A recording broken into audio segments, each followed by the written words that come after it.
Good morning, chat. My name is Penbu, the programming, puzzle gaming, and music making VTuber on Linux, and today we are doing a work session.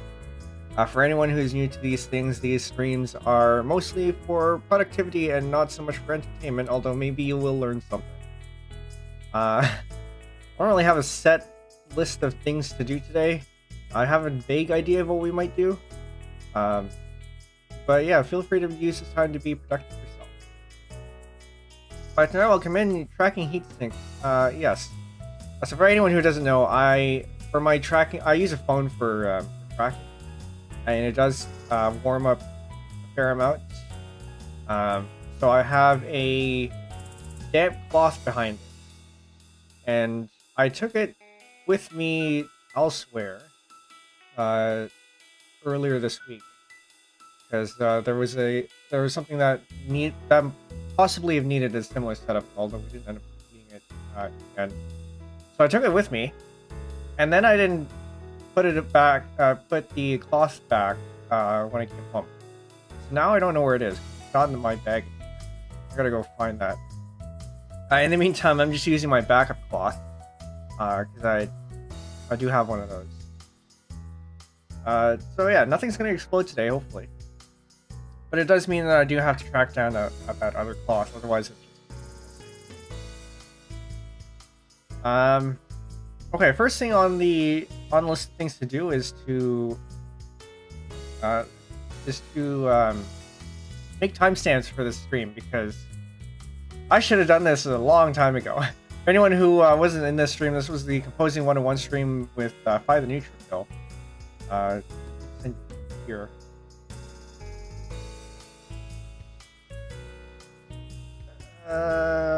Gotta generate the link. /YouTube/. I hope that's right. I just copied this from the comment. Okay, yes. This came with a worksheet. And, yeah, so in this stream, we had walked by through his first composition with sheet music. And I think he found it pretty helpful. But what it's missing is timestamps. Timestamps would be really helpful. Other things that I might want to get done today. Tomorrow we're going to have the 200 subscriber special, and actually this time, 200 follower special. Sorry, follower, because subscriber means something else on Twitch. Yeah, 200 follower special tomorrow. We're going to be making Windows Classic games. I need to set up the virtual machine for that, because I do have to get Windows 7 up so that we can actually see it in action. So we're going to do that. And then we're also going to upload a short. At least one. But yeah, we're just going to scrub through this and find the timestamps here. Turn off the BGM because it's probably going to be a little bit distracting. So for the karaoke streams, they're easy because I can load in the video and load in one of the alternate audio tracks that has only the backing tracks. But this one I actually have to go through and figure out the times for. But that's why I have this here, because this time here tells me what the time is actually on YouTube, which is usually about 2 seconds behind what the video time is. So the video time here is 8:22, but this says 8:20. So if I accidentally look down here, I just have to subtract 2. But usually this here is pretty accurate. We spent about 8 minutes and 25 seconds on that. So 0. So YouTube. Hold on, I'm gonna do this in a terminal instead, so I can make this bigger.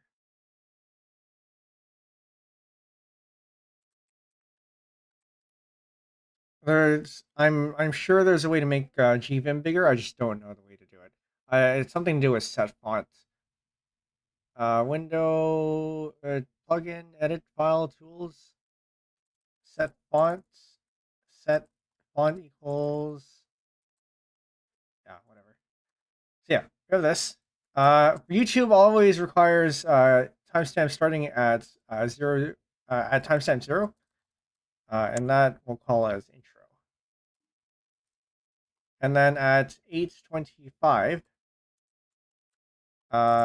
we will call that opening, I guess. Good morning, chat. My name is Penbu, the programming, puzzle gaming, and music making VTuber on Linux, and today we are teaching Fi how to compose. It's kind of weird to have intro and then introduction, because these are basically the introductions. Actually, what did I call it for the other ones? So I have timestamps for. Hold on. I'm gonna not put that in there. I'm gonna put that in here actually.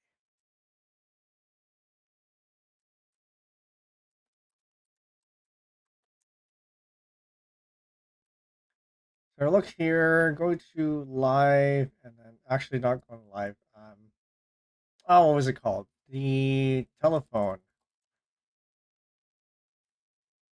So I know I did something similar here.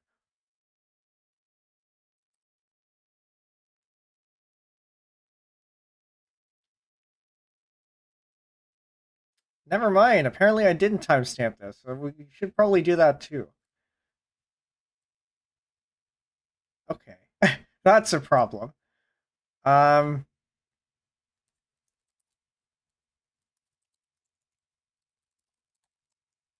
Bucket or clips?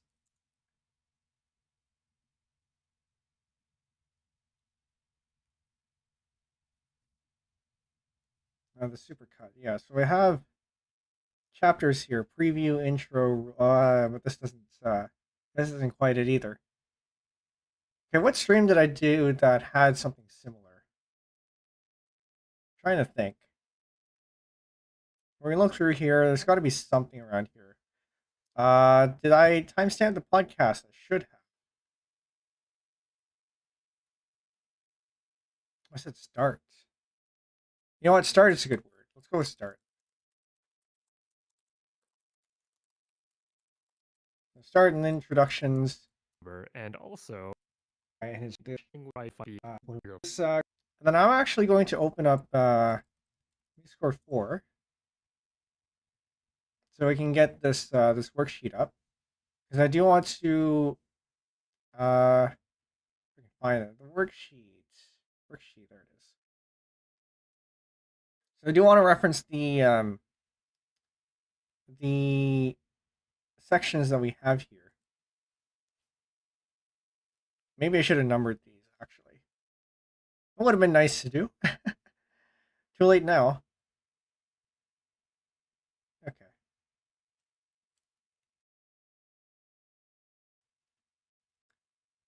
Introductions, and we went over. Of course, is aimed at people who don't know. I'll maybe help you follow along. You can continue here. You go and I think and you have the black keys. Those so bring up piano keyboard. We're going to start with that there. So you can visualize this, but I have it effectively the keyboard, so the piano keyboard. What do I start with? So I didn't go over this. I think, did I not? Oh no, because I skipped the pitches first, and then I went to notelets. So that starts around. If you go to Grand Staff, which at the top, bring up piano keyboard. I think we start around there. 0, 12, 26. Not 26, 24. Pitches on the piano keyboard. and what is this input? Or just pitches. Menu? Like, so I play on the piano, but it doesn't actually record in yes. the score. Is if you think of this have another fundamental on the 18th note, the 18th, and then we go over here to the notes section, the first section, and then we go over the durations at 21:48.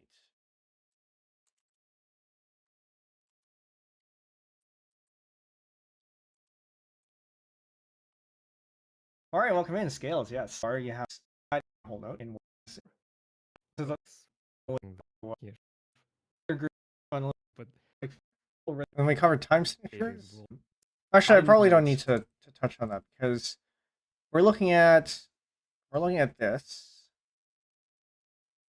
I mentioned time signatures here somewhere. Oh, whoops! This actually that should not go all the way over there. Well, I can't fix this anyway. It's already out there. Oh well. We're gonna reload this because I don't want to accidentally save anything. Would be nice to have a read-only mode. Don't save.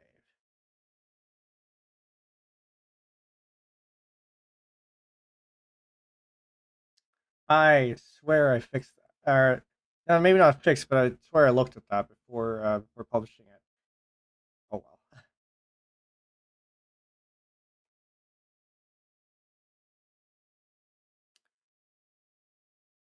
well. No durations, and then fitting into for more basic which I s- it's called, and you skip the space, go up to the next one. I'm building chords here. Okay, chords. That is a section in the thing. I'm going to use the. Oh, right, I'm in 6.8. Knowledge. Well, hopefully this will bring your composition knowledge up a little bit.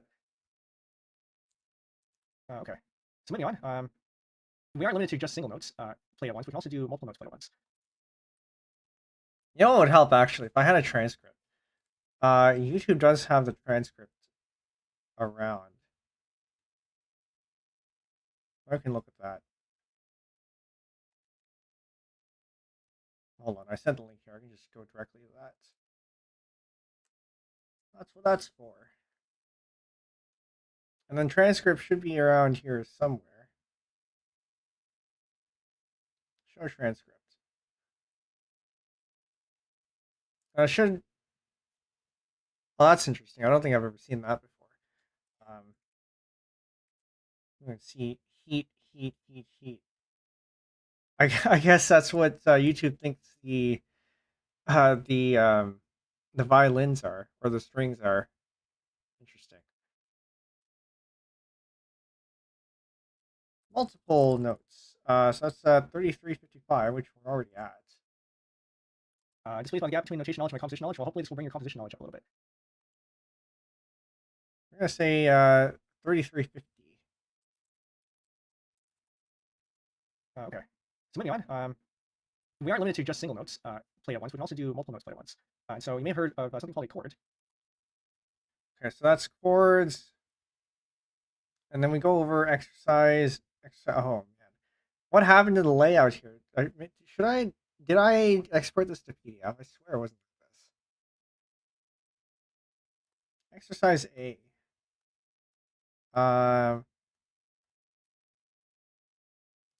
The cleaner, you hold out again, starting at the root of the chord. C major, D minor, E minor.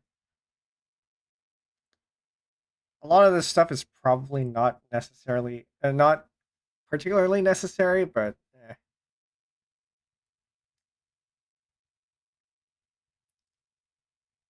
So where do I mention exercise A? Starting on a line, 2/3, diminished while the others, because nobody needs to know about diminished at this point.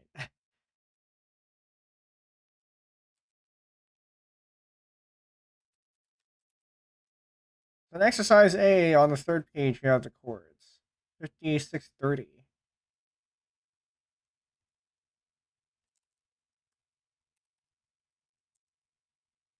I mean, in the worksheet, that's where you sent the note. And you can just copy and paste that into your own. Any questions? Not on this part, not yet. Okay. So now we go ahead to the practical. Go ahead. Aha, so it is pretty close there. Chords, and then we have here 0, 55, 53. Exercise A. What did I call this one? Writing chords. I should have labeled that there. Things that I would do. Okay, so to be fair, this worksheet was made like an hour before the stream started. So I didn't really check this over with anyone. So now we go ahead to the practical, where I gave you a list of Okay, we do that for a while, and we go to exercise B. He's writing a melody over chords.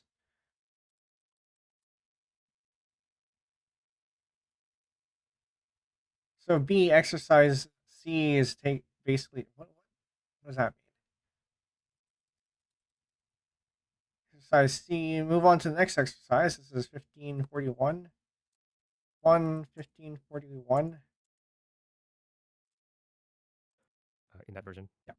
Okay, so when composing, make sure to have the chords be voiced just for practicality reasons. Yeah, and if you're arranging for a number of instruments, if you voice your chords before you start picking them, it makes it a little bit easier to distribute them among the instruments. Mm. Okay, okay, that's good enough. Cue 1540. Exercise B, writing a melody over chords. Now you have log meeting time, attending virtually. This must still be here. Streams going on, semi-mute. All right, well, enjoy the meeting. We'll probably still be going on for a few hours anyway, so if it finishes before we're done, then great, we'll have the chords. We move on to the next exercise, and as you said, make up a melody that uses the notes in chord. So in this case, we're going to restrict ourselves to just one thing. There was something. There's letting kind of. A lot of Oh, yeah. Okay. And I just have like a vibe of how I want it to sound like. I just remembered. I did have to design a Windows Classic theme, at least partially for 5, because I did do this. Speaking of which, for those of you who, I'll bring it up again. Actually, I need to go find the link first. Where did I put it? Here it is. For those of you who haven't seen it, tomorrow we are doing Windows Classic theme designing, and I am taking suggestions from all of you. So if you have an image you want me to make a theme out of, whether it's your own character, if you're a VTuber, I can make one out of your character, or if it's just some other image that you like, you can submit it there, and I will do my best to design a theme out of it. Yeah, I guess I did have to design one for Pi, because I did do this, at least partially. I think there are some things that I would probably change about it because this was also pretty rushed. But it is there. I can look up different chord progressions in say, for example, pop music. Just put in the chord manually in this software, and then just mess around, right? Like as long as I know what the chords should be to make music in a very basic capacity, just take those chords and then. Okay, and then from the chords, it's exercise B, making your melody more interesting. You got to figure out where that is.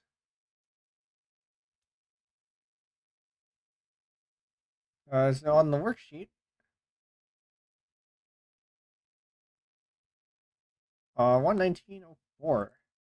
No, that's too far. Or past that already. Very common problem, tension, easy way, different order. What I did here, piano turned off, still here.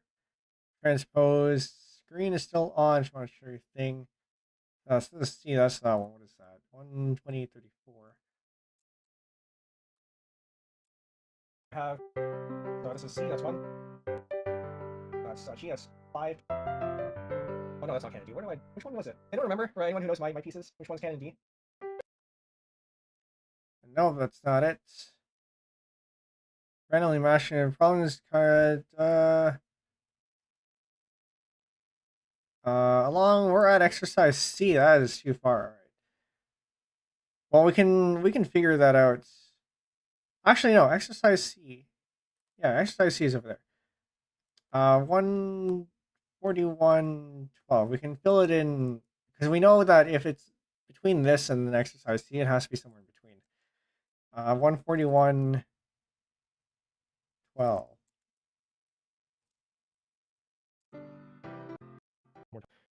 It's basically just balancing between tension and resolution.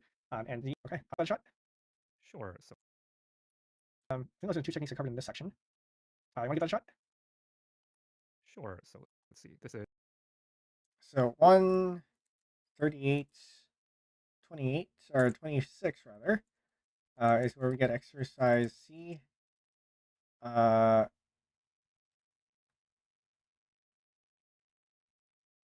Making the melody more interesting.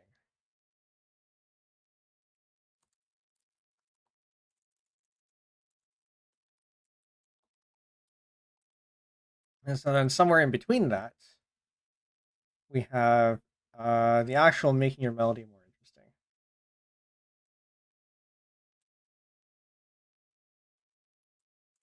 From exercise B, more interesting. Here, so that we go up. Okay. box. I'm also not starting from complete zero either. Melody will tend to go down. Oh, what fun. I'll be honest, you're doing something that I think I called out in the worksheet, but I didn't have to say explicitly. Your melody generally has a shape to it. $100. It has to be somewhere on not Phi screen. Because I think I switched to no, yes. We're gonna I add some of those switched in to mine. this next bit. So I'm gonna take the example that I had in the end. Yeah. Okay. So for the next bit, we're going to take. Well, I'm sure you can do it. That's cool. Okay, so that's going to be around there, 135, 18. 135, 18. Making your melody more interesting. We're ready to move on to the next bit. Yeah. Okay. So for the next bit, we're going to take your melody. And notice how I restricted you to only using quarter notes and no 8 notes or 16 notes. And that's because we're going to add some of those in. We're going to add some of those in this next bit. So Okay, so that's fine. And then we went over to even more interesting techniques. And then exercise G. Will hold the note for this much longer. Which I don't think I explicitly covered. What I said earlier was basically just take the. All right, I need to show you my window. So yeah, basic show you my window. So yeah, basic way here is just to take the first note and then try to build a chord out of that. In this case, it works for this one. I think that is too far because that is the supplementary portion. Because I don't think we actually covered. No, we kind of covered this. It's not because Phi ended up doing it on his own. really? Oh, actually, sure. Oh, okay. You can just it up. So Because you can get rid of the rest by lengthening the previous notes, so that instead of an eighth, it's a quarter. Or you can add a note inside in place of the eighth rest. Instead of okay. bar. First just sounds and then fees. Yeah. Probably this last bit doesn't seem very good to me. But like it's just playing the same thing over and over again. So this is better. Hold on. For anyone who's just coming in, we're trying to make timestamps for this VOD. Because I should have done this a long time ago. And this was over a month ago. That's very overdue.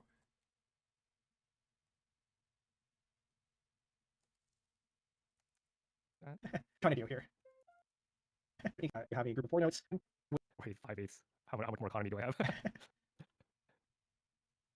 You can kind of estimate because with the way that groups are broken, usually you break it in half, at least for 4 chords. So you have a group of 4 notes and then a group of 4 notes again. Yeah. Okay, what does that sound like?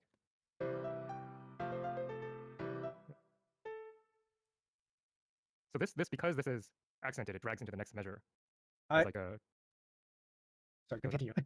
Oh, I just said because this is the last note of this measure and it's accented, it drags into that next measure without and then it automatically added a rest here too. Yeah, so you get that because you're trying to insert a note that was longer than what you have in the rest of the measure, and so it spills over to the next one. And the little curve there is called a tie. And when you have 2 notes that are tied, then you hold the note for that duration. So it's basically like a plus operator. Gotcha. And so like it will bleed into each other. Yeah. Okay. Cool. Oh, this is so cool, man. Wasn't what you're thinking of. I mean, in this case, it was what you're thinking of.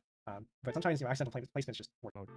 I mean, I having that then. Like requires time. But okay. One of the things you can do here is if you have repeated notes, you can change them so that they're not repeated. We're in the give them sort of head on. Well, that could just stuck with my guts. And yeah, You don't felt like my instance. Well, that's okay. Like, could just stuck. I tend to break those rules. Okay. I don't think we like I said, I don't think we explicitly covered the even more interesting techniques bit. Because Phi just ended up doing it. So that's a. But I know I mentioned it. I had called it out explicitly that he did do that. Just around here somewhere.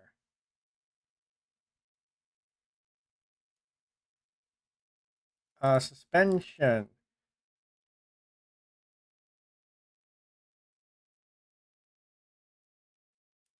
Linked 8 notes. Tension.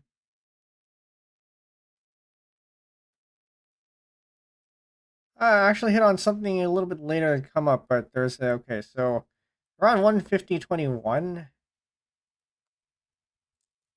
150.21. Around here. Or I guess. Yeah, So even though F is here, it doesn't sound out of place. yeah. So you've actually instead of an eighth, it's a quarter, or you can add a note inside in place of the eighth rest. Ah, okay, that's probably a little easier. I'm gonna say 149.54.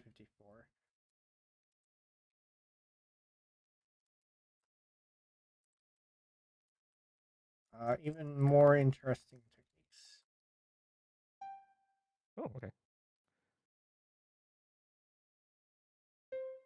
See how that sounds. That's cute. That is cute. Yeah, So even though F is here, it doesn't sound out of place. yeah. So you've actually hit on something a little bit later that I was going to talk later, but there's a I don't remember what it's called. Music people in the chat, let me know if you remember what this is. But Okay, so if we have that, enough that and yeah, we didn't end up doing exercise. Didn't end up doing exercise D because, like I said, you just did it. And then the bonus is this. Sure. So what I said earlier was basically just take the. All right, I need to. The last thing we're going to cover is a bonus. Because let me tell you, I've tried to teach myself this stuff before, but like a tutorial is different than something interactive like a worksheet. This is much more. I'm very grateful. This is awesome. Yeah, I think then the last thing we're going to cover is Very grateful. This is awesome. Yeah. Okay, so that's gonna be at 159.11. Bonus. Writing chords over a melody. I think that's the last thing we covered. I did not.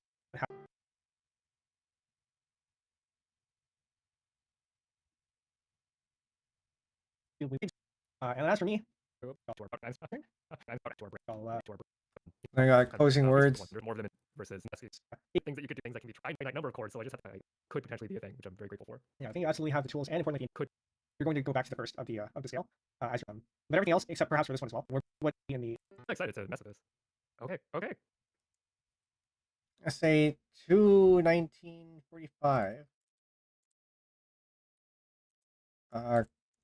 Closing words. We've done a bunch of closing words here. Oh, wow, I'm excited to mess with this. Yeah, I'm looking forward to what you make of it.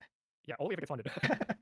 Fair enough. For those of you who don't know, in January stream, thank you, like no asking up versus Telling people how to do things. Feel. About 3 hours. Sit back, learn something, try this.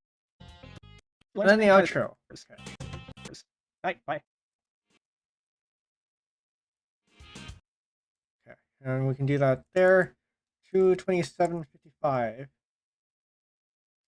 Outro. Oh, there, that wasn't so bad. That was only half an hour. So then we're gonna go ahead and put that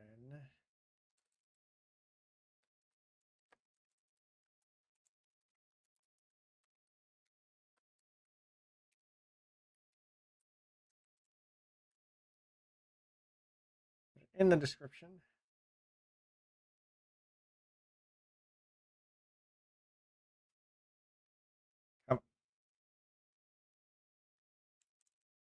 Timestamps are chapters.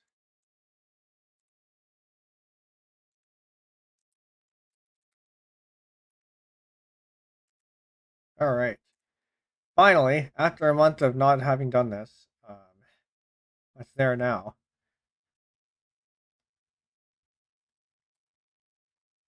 Okay, next up, we're gonna also maybe upload the short that I was thinking of uploading. Because last time we had not this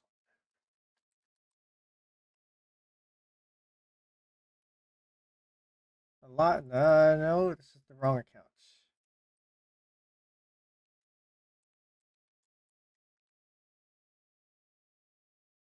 So last time we had this. The infamous recorder clip, but I want this as a short on my clip on my channel as well. So we're gonna pull up Caden Live, so we can turn this into a square video. And square because YouTube requires vertical video for. I don't think I need this. YouTube requires vertical video, or perhaps more appropriate non-horizontal video for shorts, and I refuse to make vertical videos. So, but it does allow square videos, so that's fine.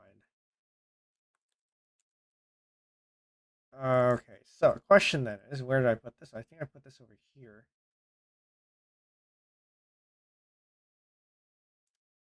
Penbu 2025 Paragon Ultra Recorder. Actually, did I? Oh no, I didn't. Okay. I thought I had saved the. Don't transcode. Don't need to transcode that. Switch.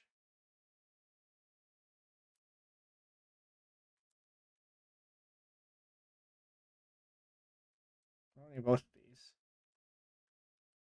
And you're not going to hear anything because I don't want this stream to be flagged for copyright. Actually, hold on. I need to restart this.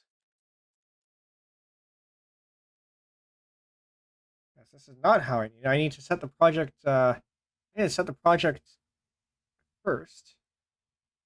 Project settings. This is going to be square 1080p at 60 FPS. Continue. Yes, this is an empty project. Don't worry about it. I can close this now. Don't save.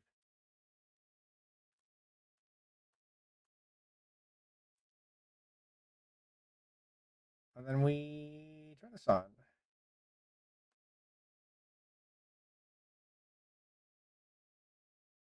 Do not transcode.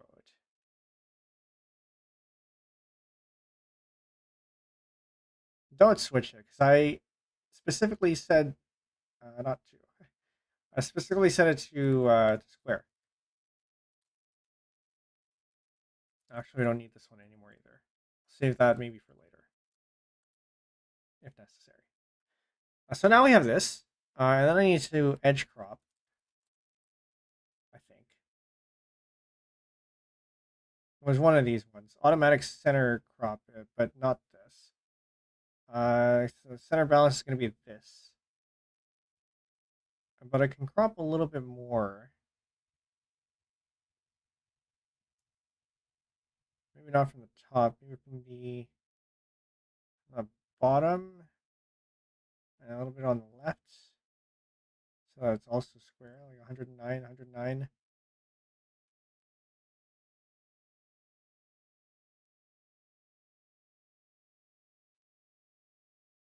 But this is fine, I think.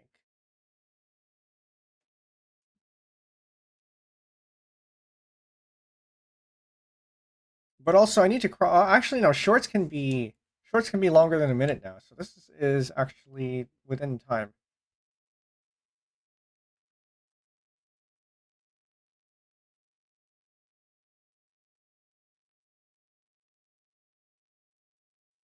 Yeah, this is good. So we'll take that. No, I do want to crop it a little bit more. Crop scale and tilt. Maybe is what I want here.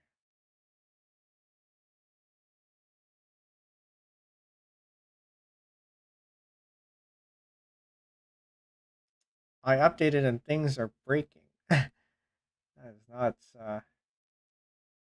That is not what I expect from this.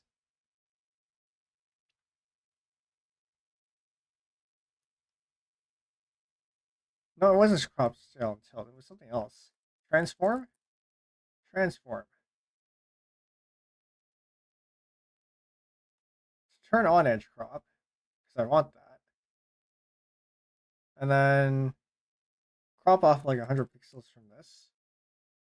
From that in the bottom as well.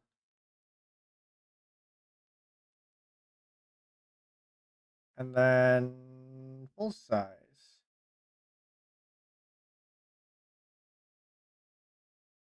But position this way. 396. Don't use project resolution. Or do use project resolution. I don't know. Is this it? That is not it.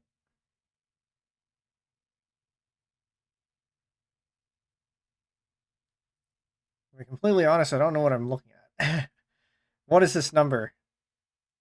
So we're looking at 1920 minus 1080. It should be 804, 840. But that's not what this is. Oh, and then divided by 2 because it's center, so 420. Yeah, that looks about right.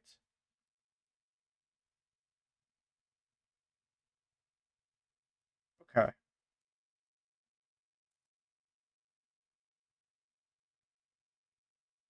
Okay, I think that's probably good. I maybe do actually want to cut. No, I can't cut that off because otherwise I cut off down here, which we can't have. I can cut off the bit at the bottom where the socials are, but speaking of socials, actually, I'm gonna get to that afterwards. But I noticed that the globe and the blue sky logo are the spacing is gone. I don't know what happened to that. Anyway, we can go ahead and render this.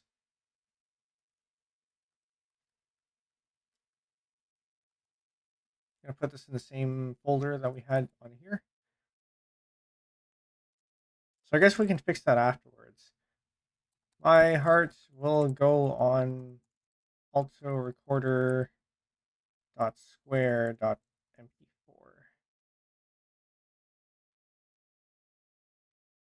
and then we can render the file and hope things don't blow up on stream. There's a chance that this will cause a little bit of lag. Render anyway, don't worry about that. And while that's going, we can go ahead and fix stream here. So why is my socials less than 200 or less than 2 gigs of memory available remaining? Don't worry about that. Should be fine.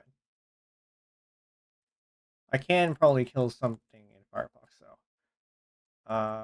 Preferences about processes, because Twitch tends to take up Twitch and YouTube rather tends to take up several gigs of memory. Twitch more so than YouTube though. I think this I can probably cut.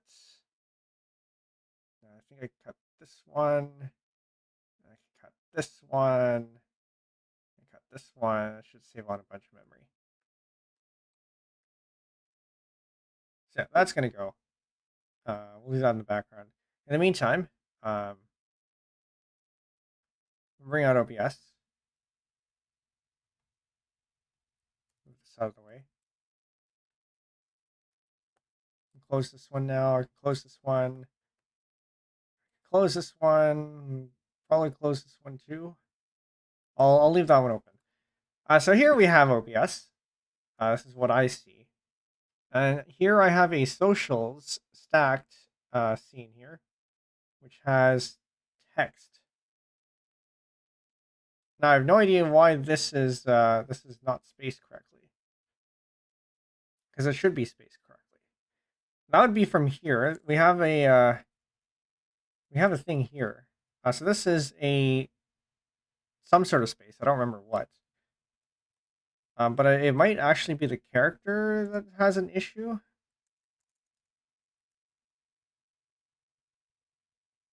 for some reason.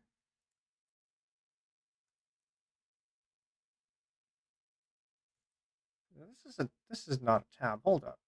What's wrong here?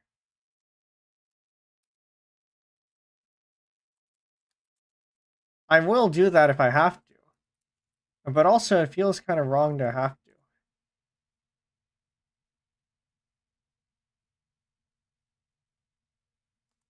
Why is a full space? No, I guess that makes sense. So why do I need a full space here? Or I don't need full space over there. I think there's something wrong with this clip.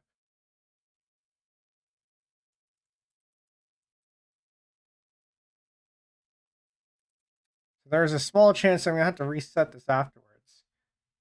But I guess that'll have to do for now.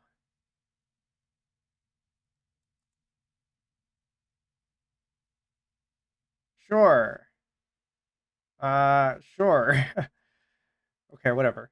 I'm gonna go ahead and copy that and put it in the non-stacked version because it's also broken there. I think all I did was, I'm just gonna paste it because I already have it. Okay. Weird, but whatever. So now we have that fixed. It's another thing checked off the list that I don't actually have a list for.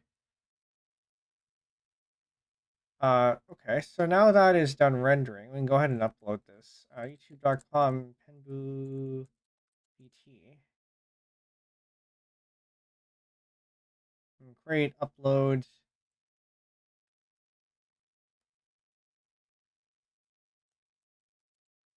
I gotta go find where I put this. Okay, it's over here.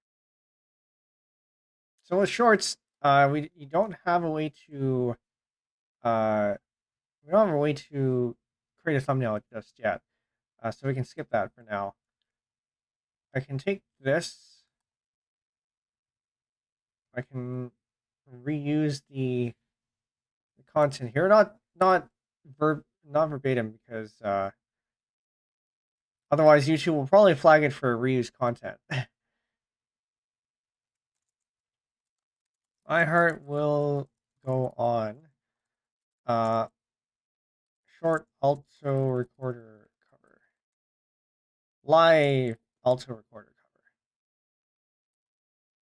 Sure. Original stream. We'll do that.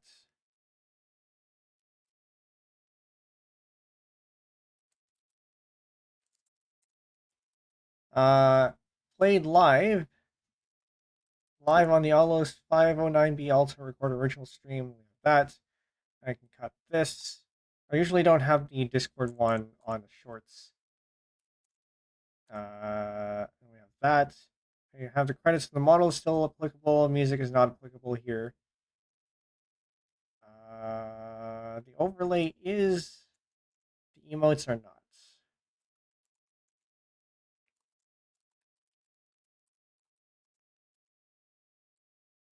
Celine Dion. Recorder. Alto recorder.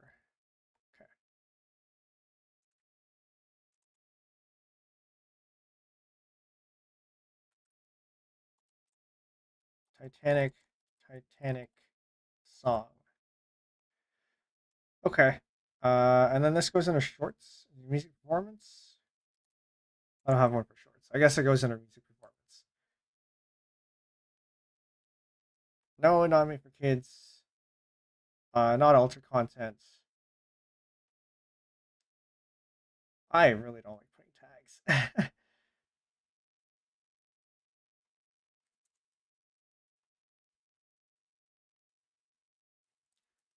Celine Dion. My heart will go on. Titanic. Recorder. Alto recorder. Good enough. Recording date. This was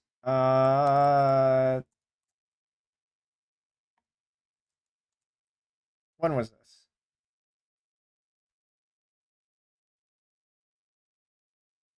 November 28th.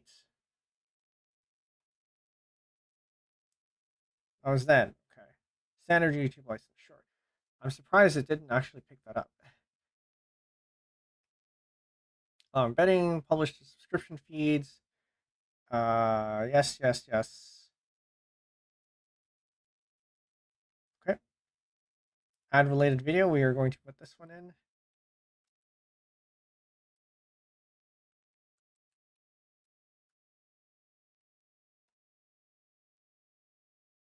And we don't need to add subtitles because there's nothing there. Checks. Okay.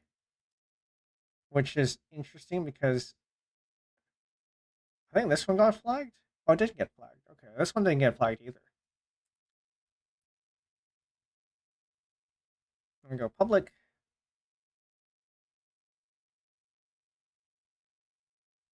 Unpublish. I feel a little bit uneasy about this. I don't know why. I'm just gonna double check. Double check the local recording here. You're not gonna hear it. Again, because I don't want to risk anything. Even though it's probably fine considering that the other thing didn't get flagged. But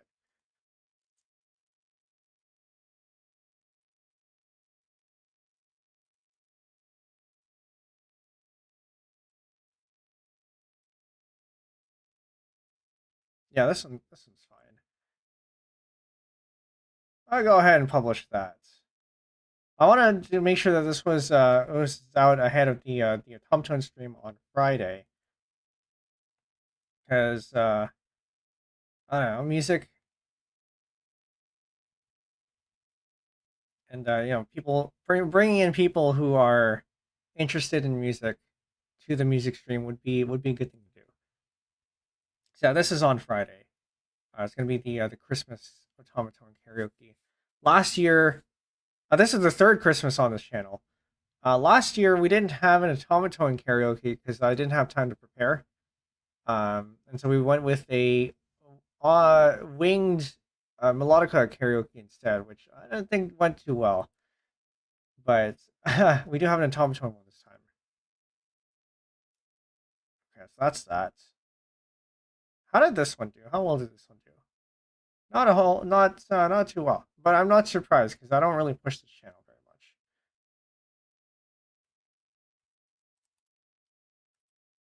I am going to send a link to that new short.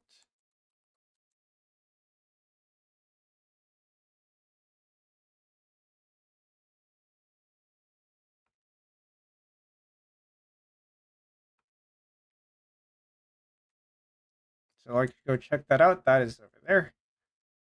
I'm also going to send that over in the Discord under the Eclipse channel.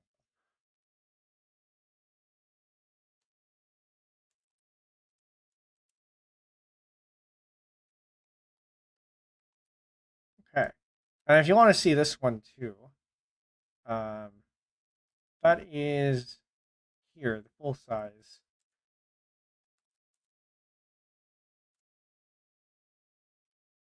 I need to clean this up. I recommended VTubers add people, remove a couple people. Yeah, some of those don't stream anymore, which is unfortunate. Okay, so that's that. I think those are all the music things that I wanted to get to today.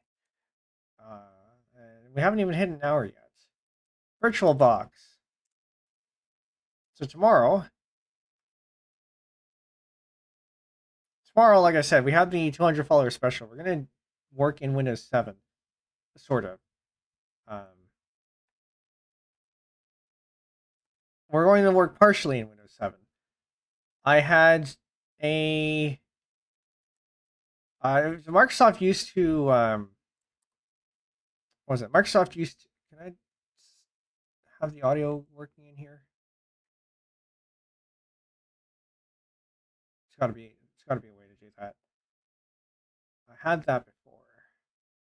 Machine settings. Oh, you gotta hear that. Hold up. I'm gonna reboot the computer so that, or reboot the VM so you can hear it. But where is this? Oh, there it is. Desktop audio. Yeah, you have to be able to hear that. Whoa, don't do that.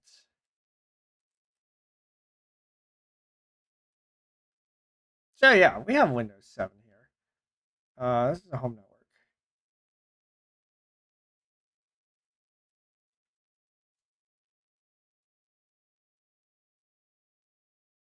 So technically,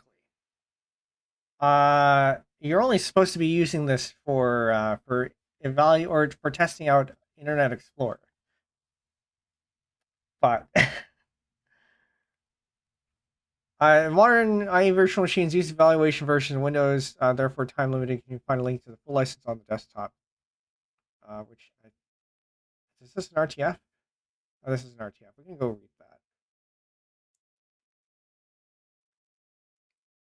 Evaluation software license terms. Yeah. So technically, what I'm doing here, you're not supposed to be doing. But we're going to use it anyway. I don't need to create a home group. What I'm going to be doing here is setting this to Windows Classic. And setting this bar here as a taskbar so that... Actually, no, sorry. Was I going to... No, I wasn't going to do that yet. I think... Can this not take the arrow theme?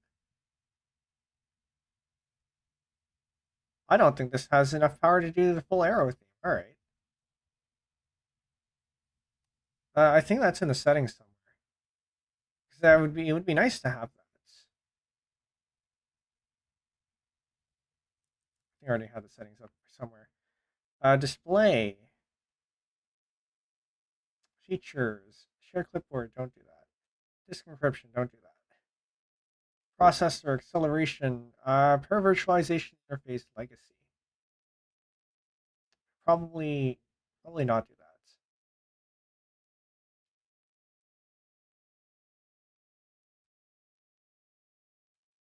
And apparently, okay, I need to make a patch bay for this because you are not hearing this at all. Load. I do not have a VirtualBox patch bay. Interesting, because I did do a VM stream way back.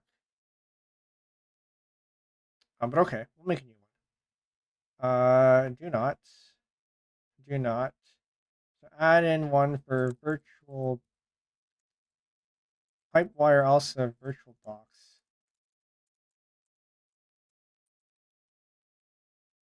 So plug those in two here. Then we'll add in OBS Studio, desktop audio 1 and 2. And we can connect this to that and save that. And so now I activate this and you should be able to hear it persistently now.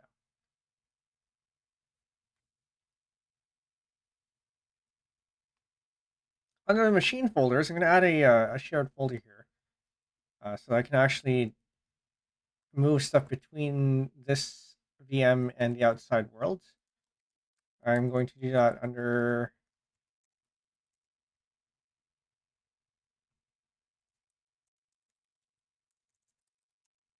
probably under here.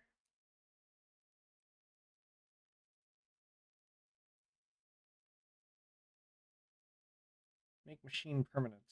Yes. Make global, not global. Auto mount. I don't think you need to auto mount. What drives do I have on here? No, I don't need my own system.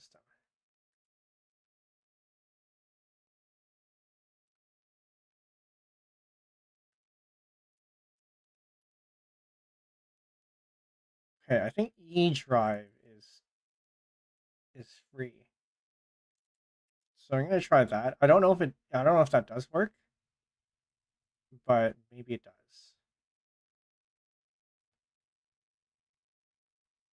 I'll just do this. Add network location, custom network location. VBox SVR/shared. It should be there.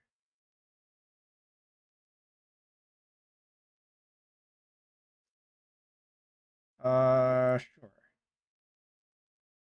Sure.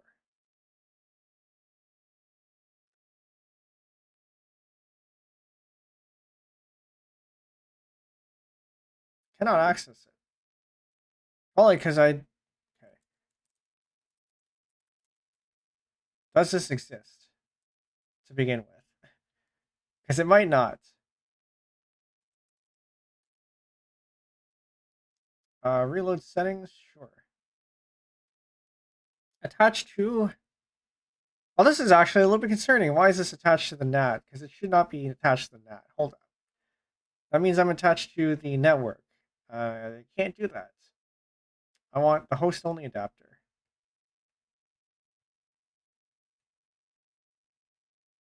Yeah, give me that. Oh, I needed to apply the settings. That's why. That makes sense.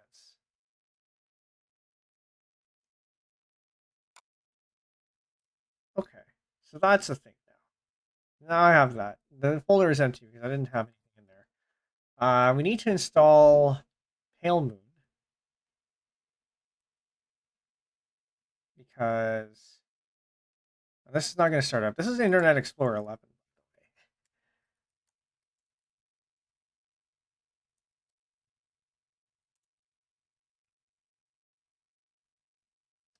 Streaming. Classic. This has gotten updated. Git checkout master. Git full. I need my password here. One moment.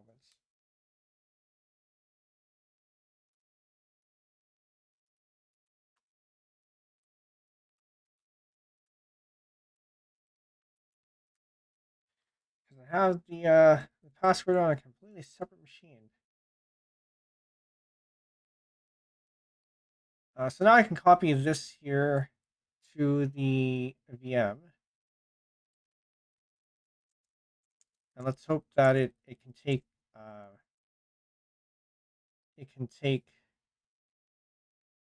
what is it? Links. It's better be able to take links.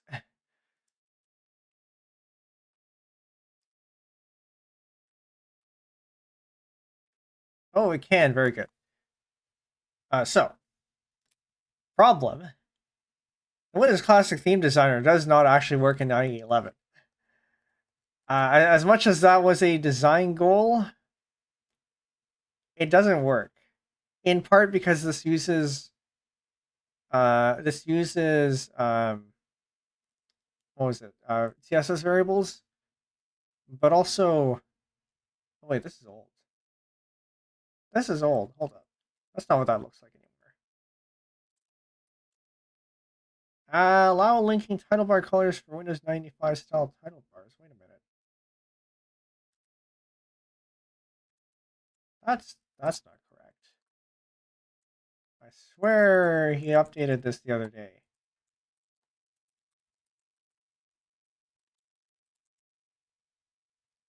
Because it's supposed to. Oh, actually, no, that is correct. But this is actually old. Ah, maybe they forgot to push it. I know I saw this saying something else last time. In any case, I'll make sure that the updated we get the updated version before that stream. Okay, whatever. But there's another one that he made, published recently. Win Classic Window. Now I got a local copy of this when I for my overlays.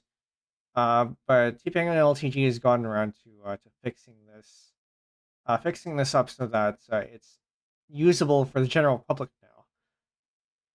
now. Importantly, you can import a color scheme, which, say we turn this, I don't know, purple. Right, and you export this and you import it into that. You can actually import it, which will be useful if any of you ever want to make windows like these.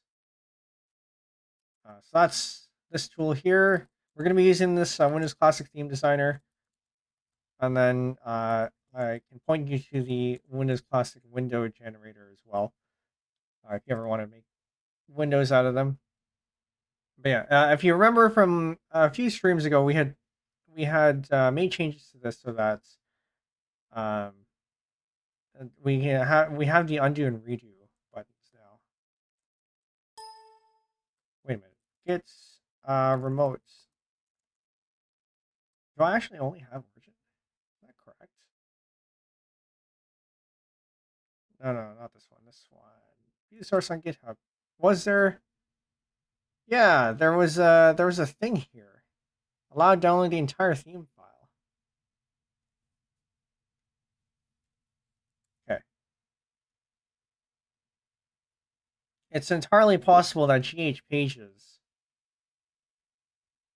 didn't actually get updated. Or something. Weird. Yeah, because I thought I saw screenshots of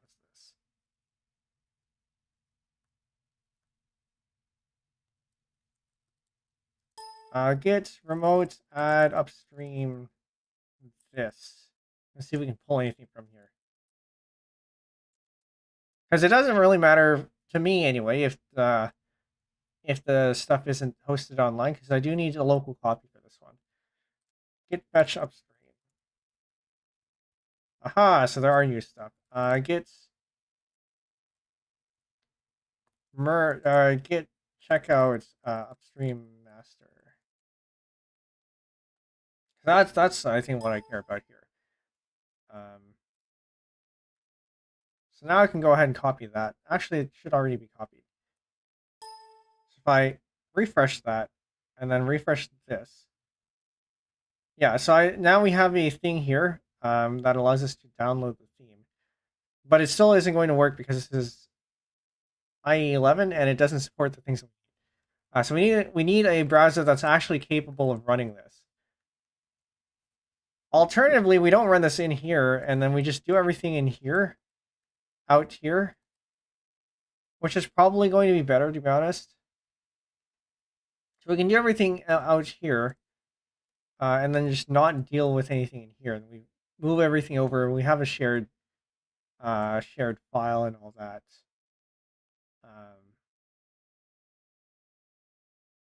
Yeah. So for example, if I copy over my theme, I can actually do that because I do have a theme here.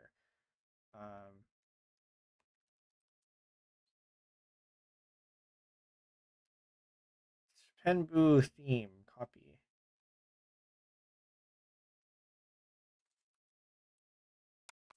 So I made a themes folder here.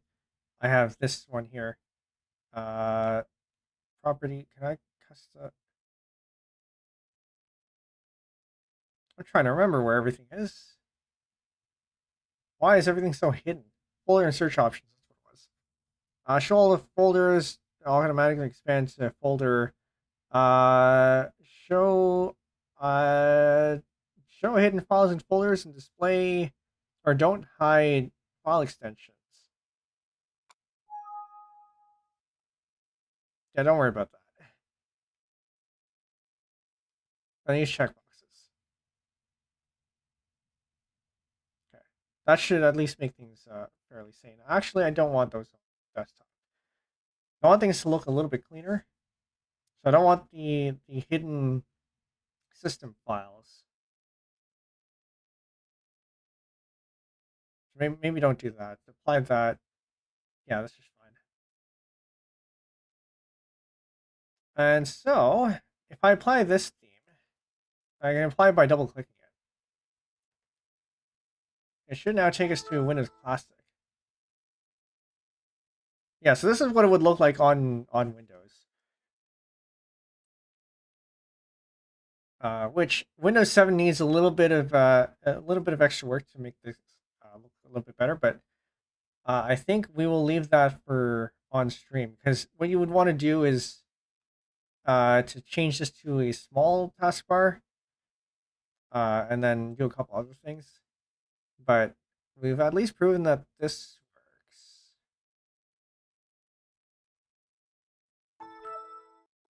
Let me go back to this one. I gotta figure out how to get the Windows arrow style working, because I would like for that to be a thing that we can do.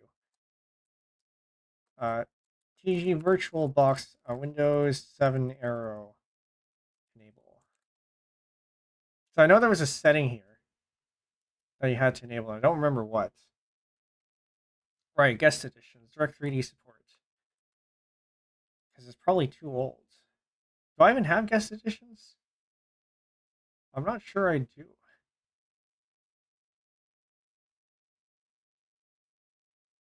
Yeah, run the thing. Don't worry about it.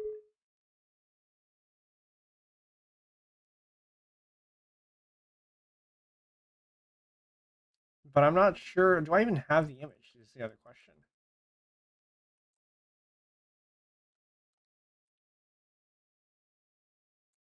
Virtual box. It's in the AUR somewhere. I think that I'll figure out for later. But also, do I really care? Because we're not looking at these. We're looking at these. We want these ones. This is Windows Classic. So that one's the one that comes with Windows. They got rid of all the other themes that they shipped with it, understandably, because they wanted to push for the newer themes. But actually, I don't remember what these ones look like. Yeah, okay. The high contrast ones.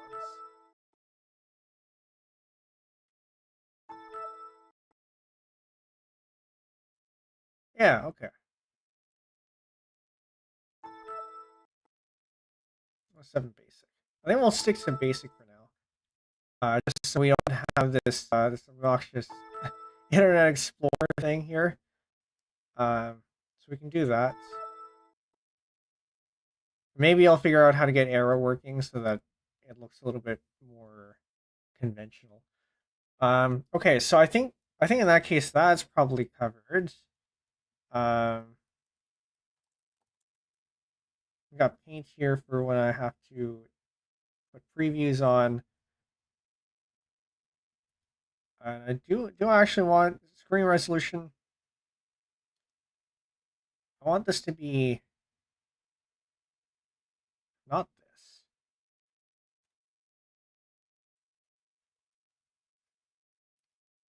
Virtual screen. I want to set the size to 1280 by 720. Mostly because I need the screenshots to be that size. I can make it a little bit larger, actually. We can make it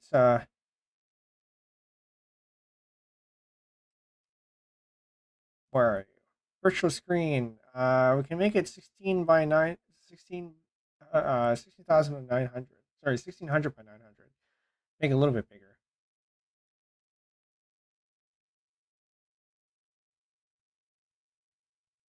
Or 1366 by 768. Make it a little bit larger than 720.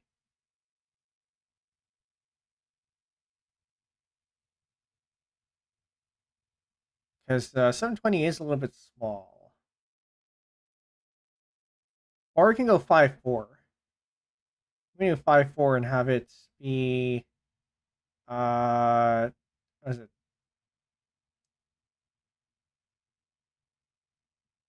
That's not 5.4.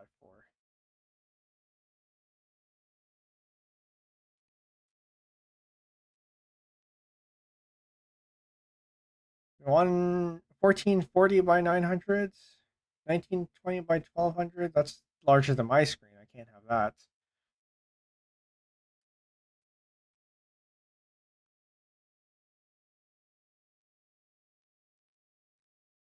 I actually don't remember what this was.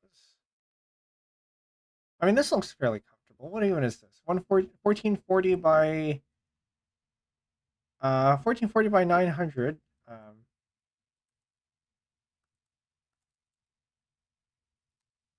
1440 900 to lowest form.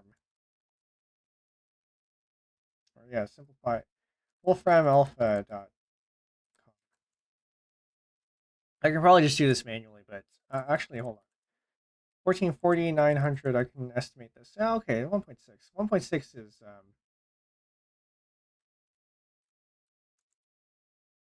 I don't remember. 8.5.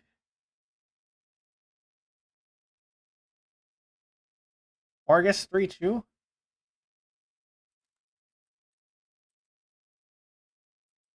Roughly. What displays are there that are 8.5?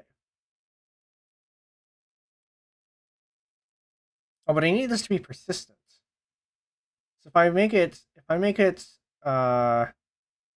say 16, and then I move away, and then I put it back. I need you to not do that.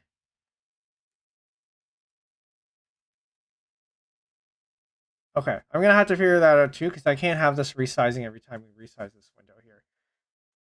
Because I need a. Actually, that's probably fine. I can probably just resize it when I need to take a screenshot.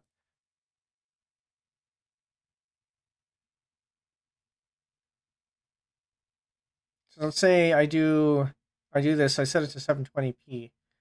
I change things around. Oh, it does. Okay. Direct 3D support. Virtual Access Editions install. Sure. Yeah, don't worry about it.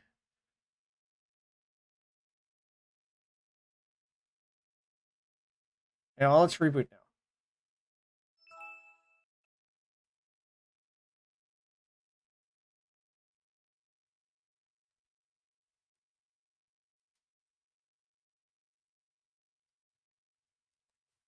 Haven't seen this in forever.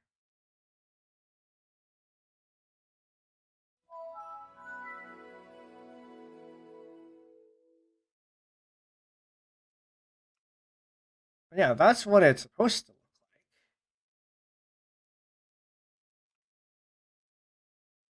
Let me go ahead and go to screen resolution. Then we turn it up to this. Resolution is below some items might not fit on the screen. Don't worry about that. Apply. Let me make it slightly larger. Or don't apply. Actually, this is probably. I don't need it to be super large. This is fine.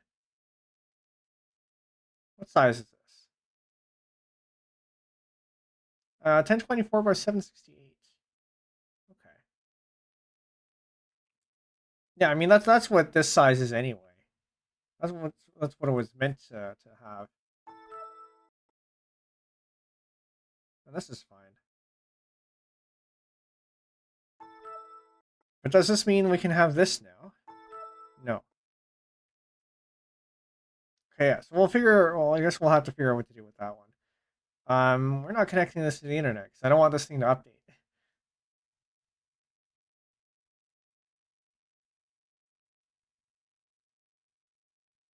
But yeah, I'll probably have to do for this one. I think is that all I wanted to do with this one?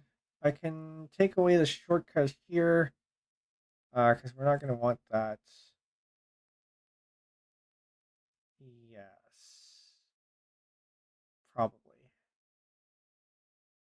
I'll move the trash or the recycle bin down here. Then maybe add in not the gadgets, not the screensaver, desktop icons.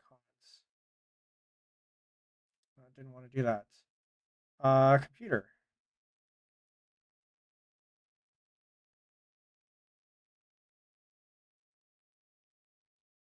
Apply. Just so we have something over at the top right or top left rather. That's probably fine. Though down here we have the recycle bin. Actually, in classic, what's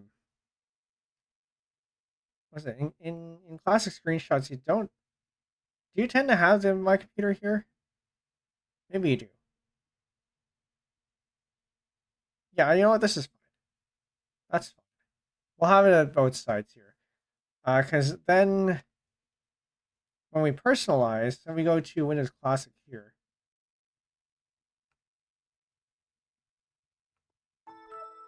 Save theme. This is IE. So I do kind of want to keep that one around just in case.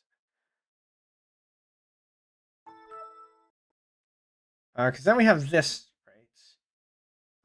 And then this along with. Because we got to show this off somehow. I don't know, notepads? Or the cursors?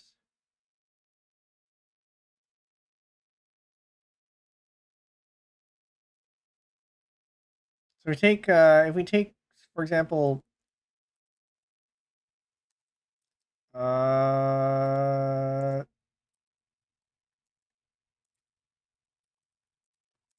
tPenguinLTG's DeviantArt profile, where these are all his. This is the way that he makes screenshots. Where it's basically this color, color thing here, and then the mouse pointers. So we can do it that way because it does show off. And one, it shows off the mouse pointers, but we're not really going to be changing mouse pointers today. But we can also do. Nope, that's on the wrong system. We can also do that and have two notepad windows that are cascaded. Cascade. Except not over there. I don't want it over there. I want it over down here. But you can't move them together, so maybe this is the way to do it.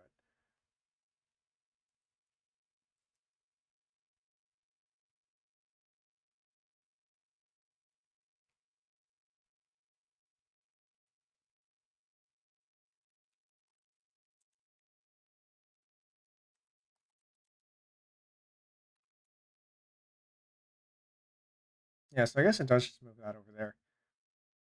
This is, I think this might be a little bit too large for what I want to show off. So, yeah, maybe not that.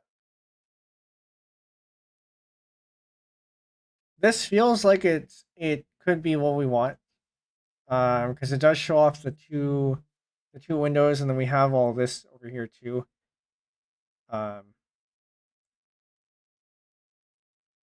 And also does it in a way that shows off the highlighted and stuff.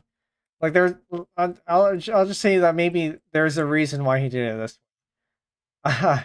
So I think keeping to this arrangement here makes sense.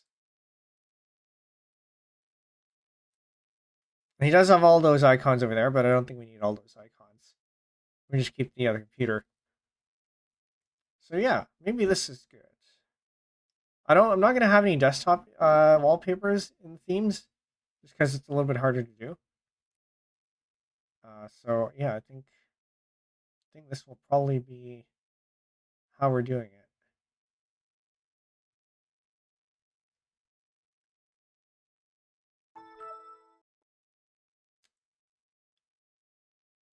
Okay.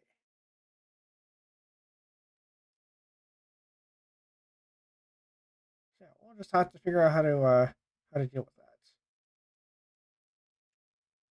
Actually, if it's on this size,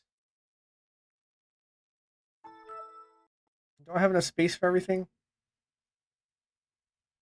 I should.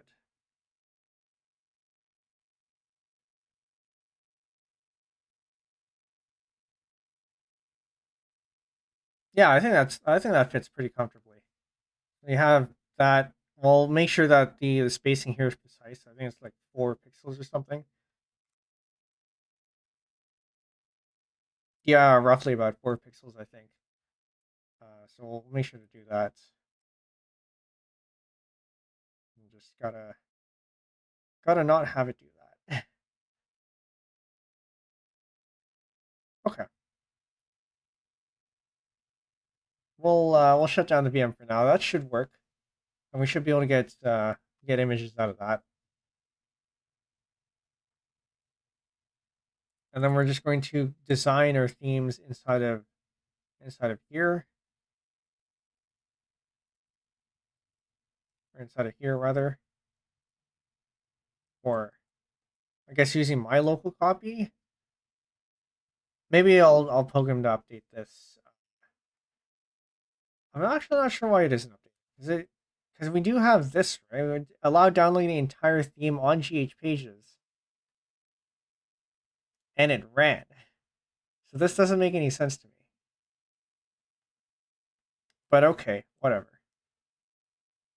Maybe it just needs to re-trigger it or something. Yeah, and then we have this for if you want to make your own windows. You can also use this inside of Wine, which is part of the reason why I have my own theme file, like an actual theme file, because I can use it inside of Wine. And then also there's this project called 98.css, where it's basically a CSS project that lets you make stuff look like Windows 98. And it's pretty convincing. I think, as I recall, I think you can actually customize the colors on this one.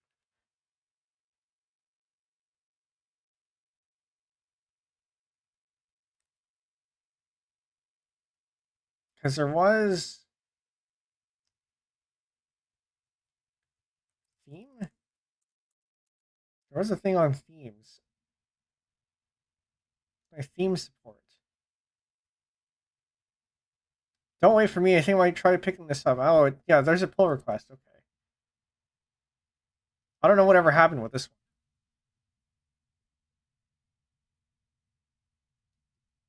one. In light of 107.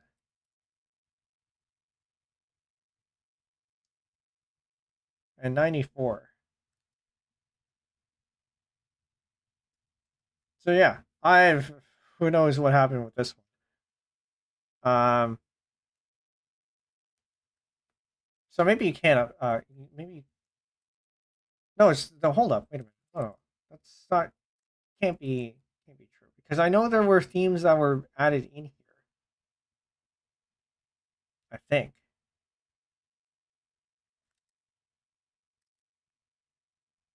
Because there was a thing to generate themes, support color themes. Was this a thing?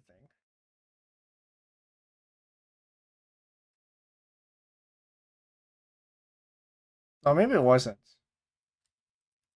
I don't know. Some project I know asked him to import some of the themes. Maybe it wasn't that one. Yeah, there are similar projects that that let you use these.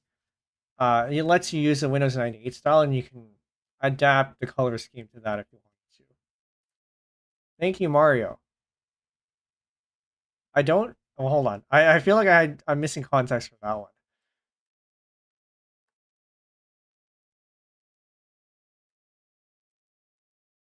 Okay, hold on. What was I gonna do next? I said maybe the website.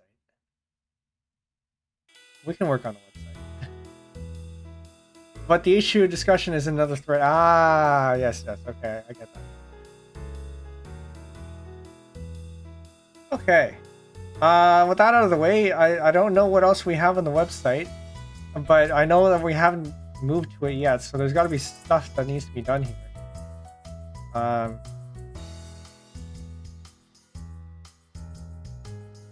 Because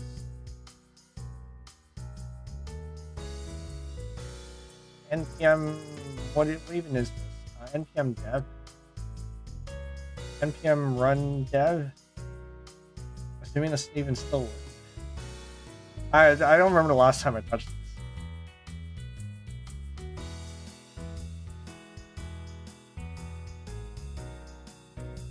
I think the last time we touched this was on stream, whenever that was. Video unavailable. Because Well, that's a problem now, isn't it? Is that same on? Oh. Okay.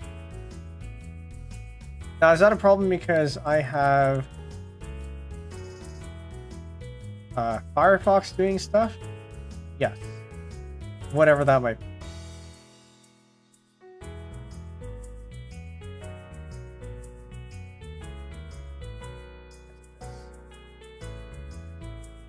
It's not that.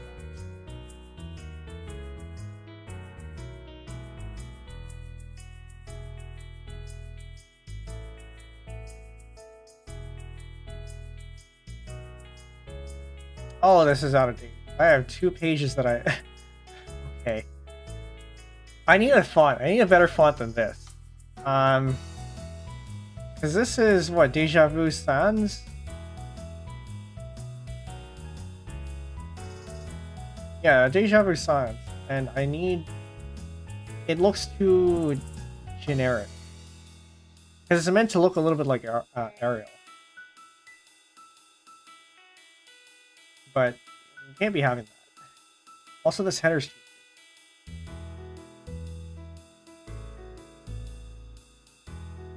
big. 2025, that's still correct.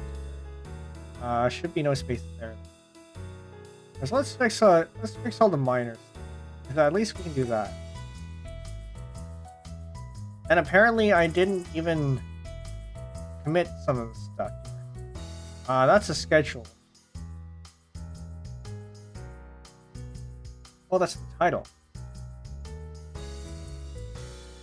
Which, clearly, the title isn't even working. Maybe that's why I didn't commit it yet.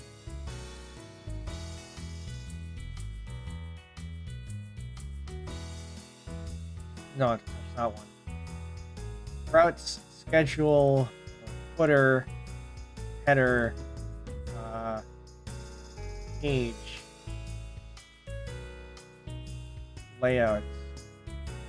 So we can do that. Yeah, 'cause that shouldn't have.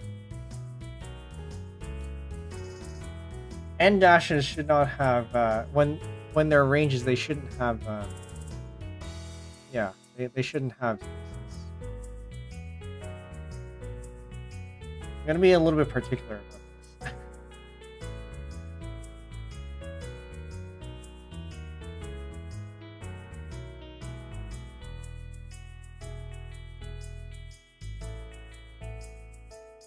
Remove space from year range.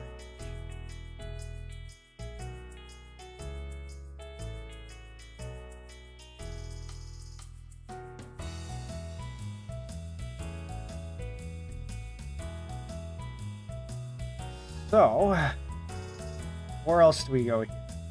Page.stocks. Header. Project. Where do we get the title from? Actually, does the title even exist? Does the title actually work? So let's say if we go through here. No, the title does not work. I can kill this, yeah. Now I can remove this. Now I gotta figure out where this title comes from. Routes, layout, svelts. Routes, layout, svelts. And this gets if page.data.title. And where do we get this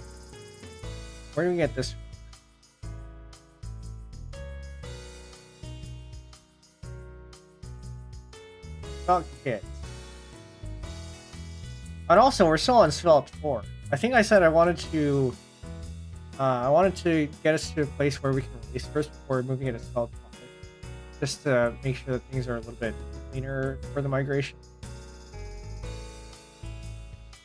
I don't need a tutorial. I need the docs.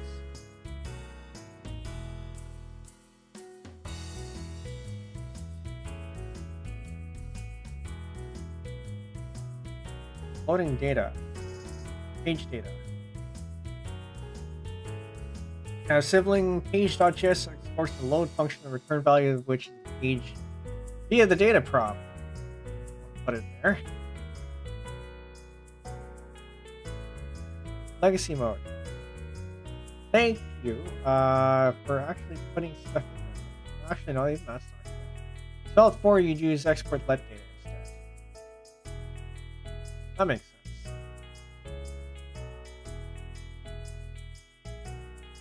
So we want your export let data is equal to title is projects.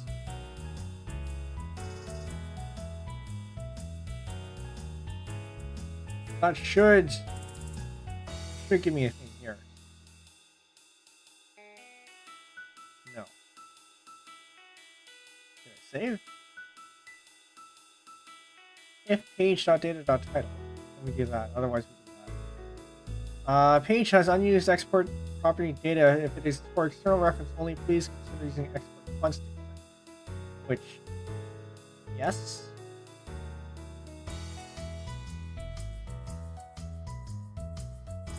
You're still not giving me a title.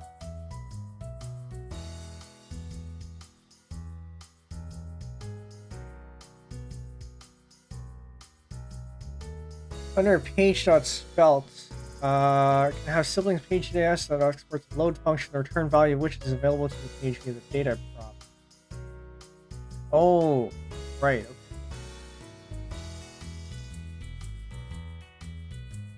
So I need to put that in the JS file instead of here. I'm not really a big fan of, but okay. I would like for it to be in the same file, but okay. Surely there's a better way of doing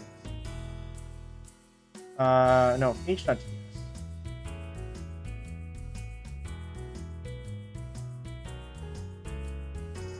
Because we're running these in TypeScript.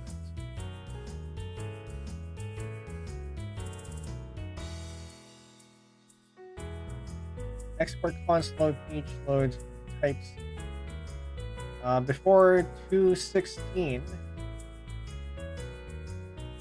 what version of Svelte can I use?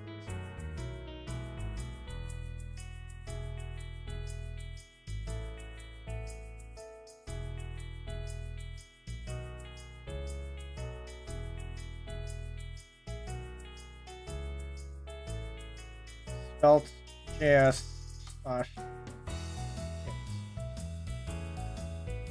2.5. Okay. All right, so we have to do the other way. The process of a page layout had to be typed individually. Okay.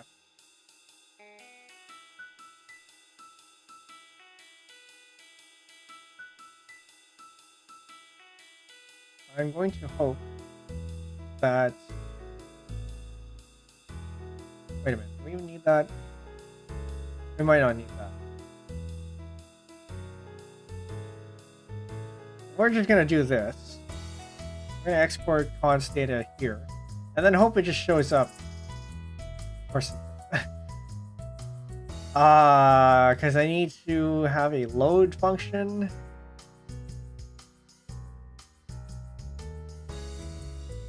That exports a load function, the return value of which is available to the page via the data.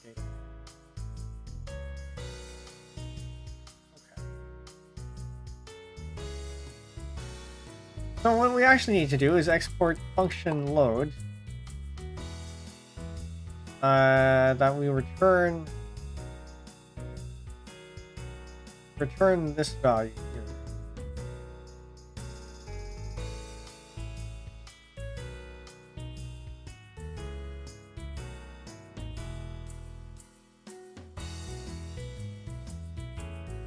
We don't need params. Surely there's a way to do this within the Svelte file. But it works. There it is. Svelte kit page type.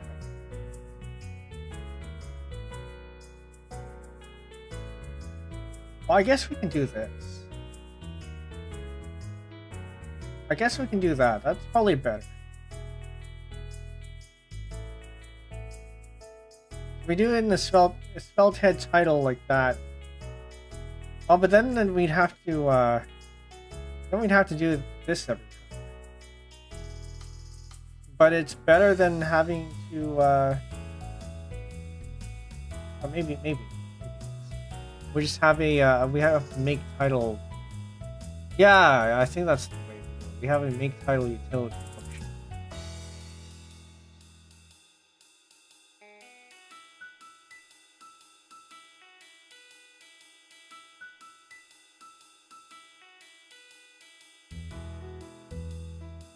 Using path.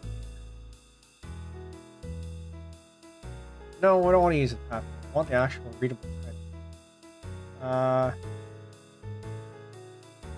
Thanks to the Svelte doc, Svelte head element allows you to insert elements inside of your head document. Yeah, but also, yeah, okay. I think the best way to do it is just to make a utility that outputs.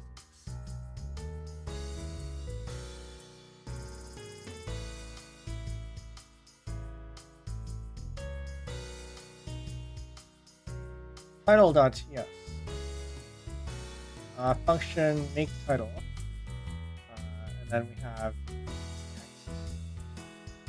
title.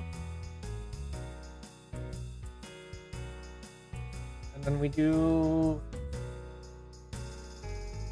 this. Return title. This.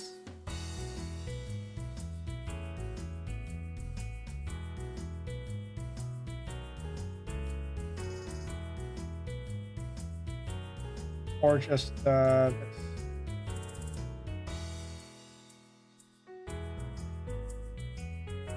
Exports. Make title. Title implicitly has any type. We need to turn this into a string. And this returns a string. Type annotation can only be used in TypeScript file. This is a TypeScript file. What are you talking about? Hello? I'm gonna ignore that.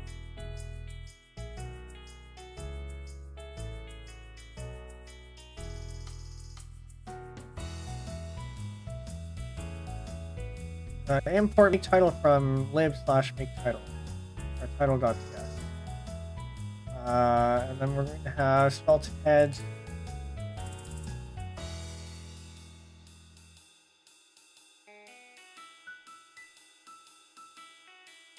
I really don't like putting this here. There's got to be a way for us to export data from the. There's got to be a way for us to export the data from here.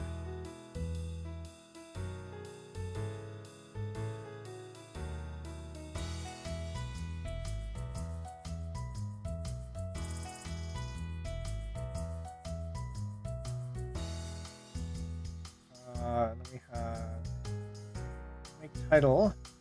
What is this? Projects.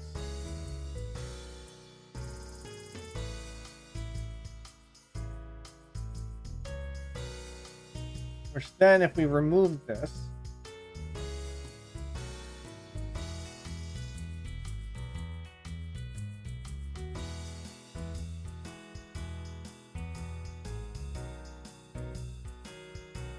I don't remove that, and then we remove this,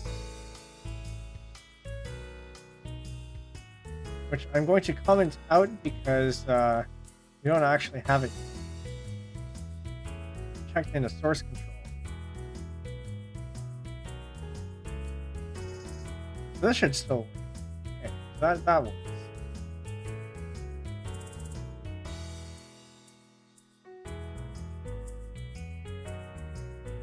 Class title equals projects.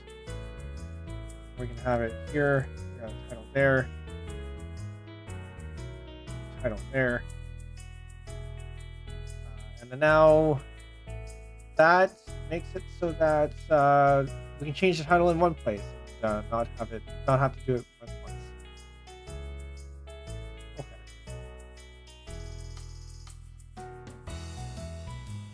Not particularly happy with that, but if that's the way we have to do it. Oh, I have to have it anyway. Because if I need the headings, if I need to add the headings anyway,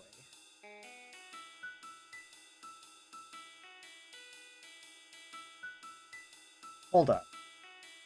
This is what happens when you don't look at your project for a long time.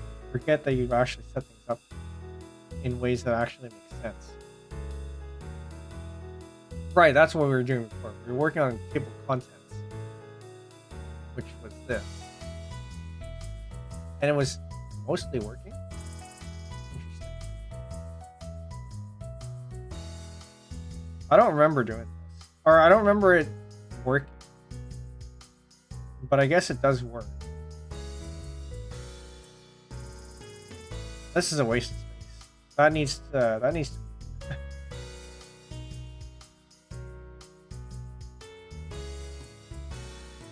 It's fine on desktop sizes, but on mobile sizes this is not. But I also hate immediate queries. So I'm gonna have to figure out how to do that.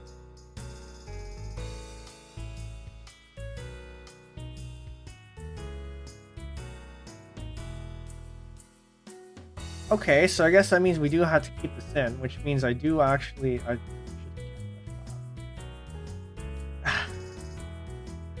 Okay, we'll have to repeat that. At least it was pretty easy to make.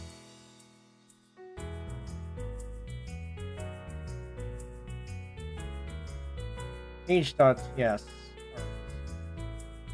which means we don't need make title, or rather we can have make title, because then we just put that here. But also, we don't need to because it's the only place where we have this kind of logic. So I guess that's fine. And this actually works a little bit better because then technically Smell can optimize this so that it only updates this portion and not the rest of it. But okay.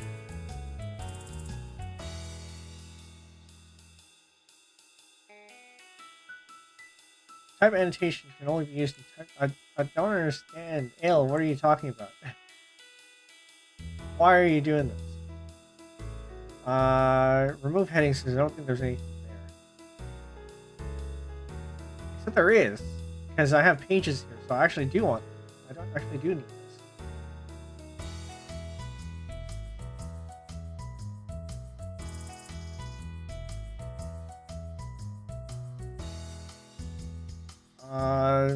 What did I call this one?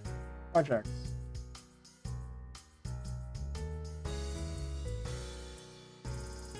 Okay.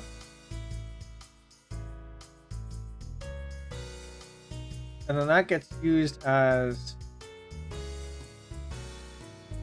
export let data is this thing.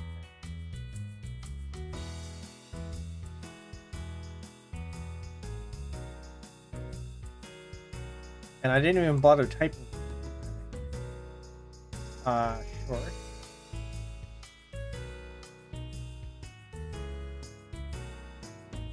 So then this is pages. So data.title is this. I'm gonna move that now. And then we have inside of these we have data.headings.links. Data.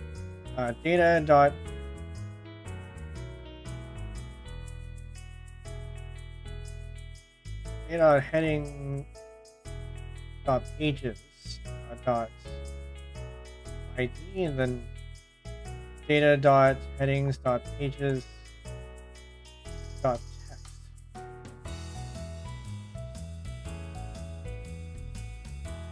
I feel like there was a better way of doing this.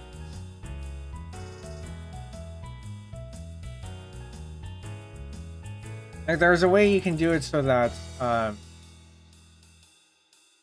you can temper. No, but it's only 2 instances. I don't care. I can do.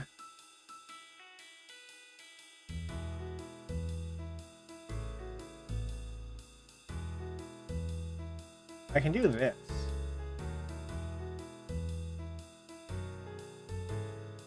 not to have data dots.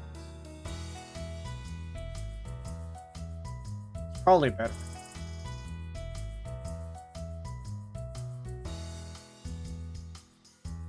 I'm gonna go back to projects, and then it fails. It just completely failed.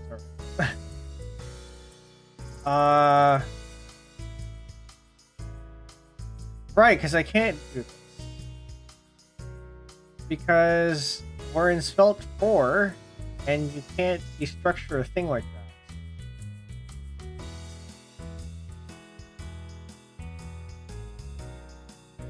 Makes sense, I guess. Let's, what was it?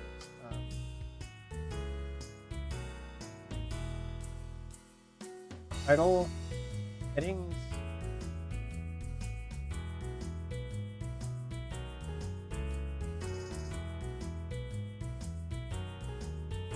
Do I need this? I know. I think I do need React. If data changes, I need this to run.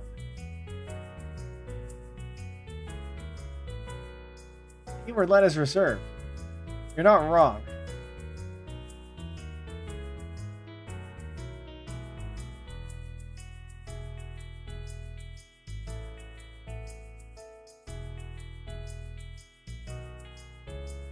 Ah, man, I do not like that.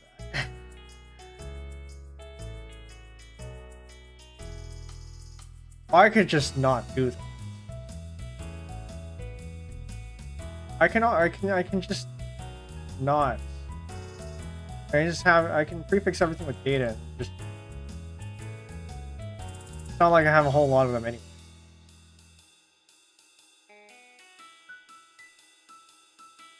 Okay, well, whatever.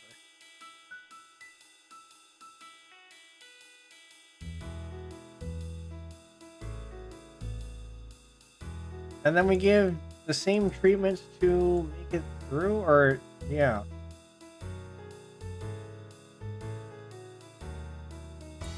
What's in here?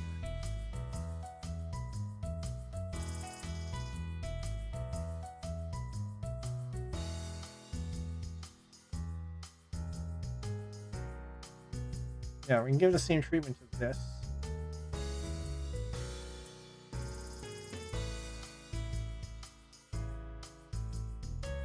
Go ahead and copy this.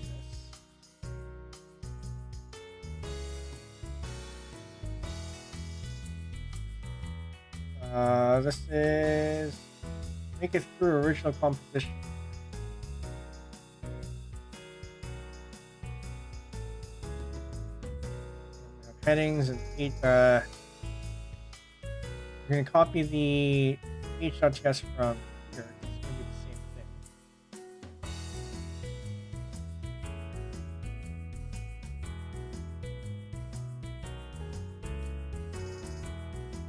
Then we copy this bit. That's also the same thing.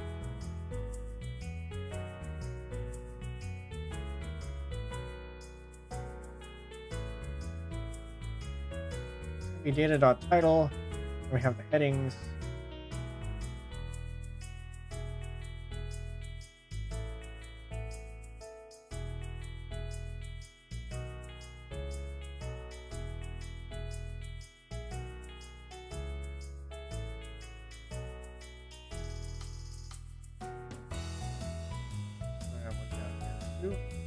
Actually, I can just copy that from here because it's all the same.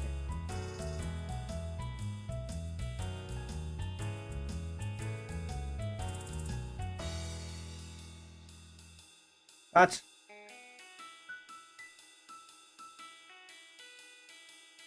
not fine. This is broken because that isn't saved.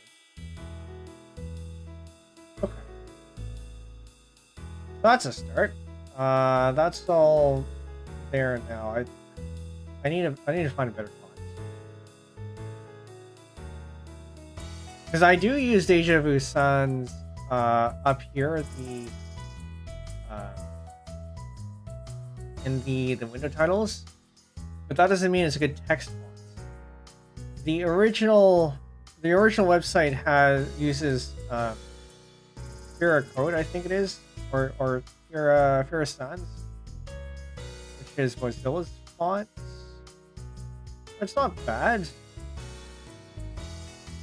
but it's not something I'm particularly attached to.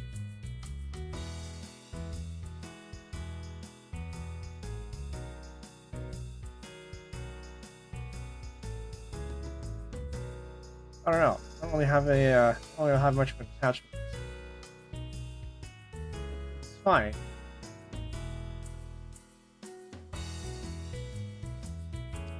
There's Tiresias info font, but we can't use that because it's not really a text font. It's good for subtitles, but it's not really good for text font.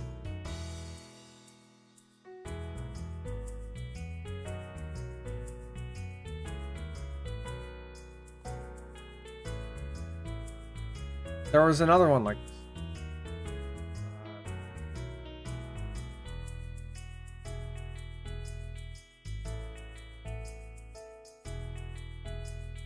I don't really want to go with the Google. Maybe Fira is.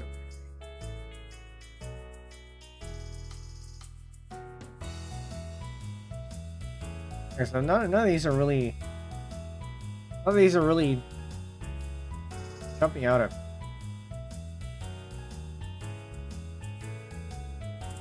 There's the Nimbus. I don't think I particularly like the Nimbus ones either, because I mean it's kind of like Arial. It's kind of generic.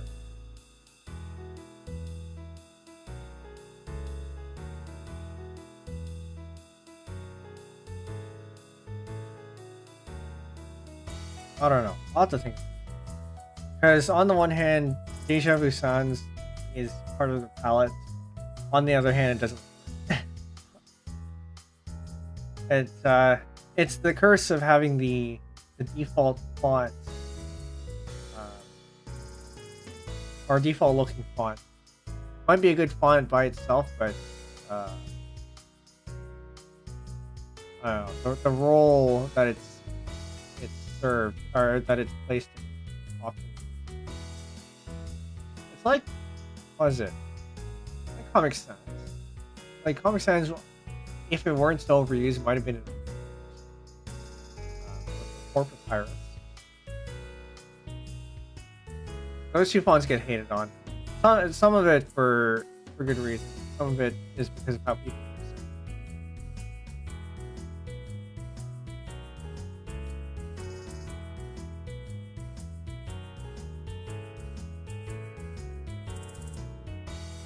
it. I feel like one of the things I struggle with here is and the reason why a lot of the projects don't end up getting finished is because I don't have a proper road plan.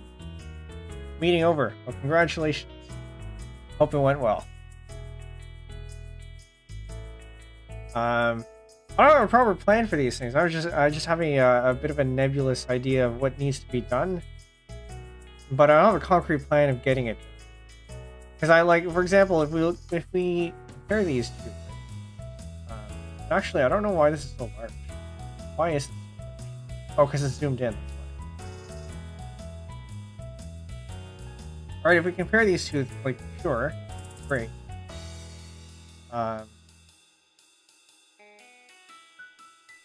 Actually, maybe I need to fix this too.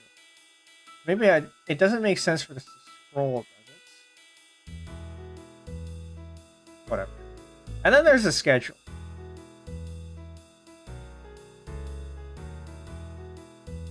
Which the schedule is probably the easiest part to work around, because it's more or less the same.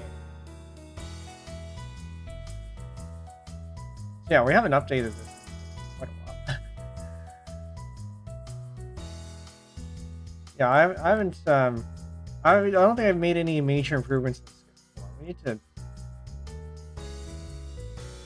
How do I deal with this? I need to commit a bunch of stuff. I don't even remember why I added this.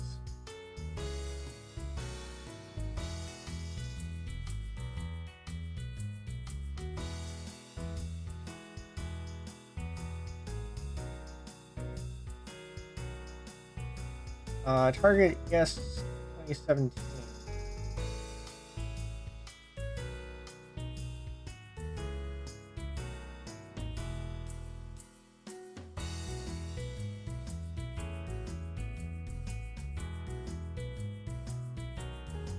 Don't remember why.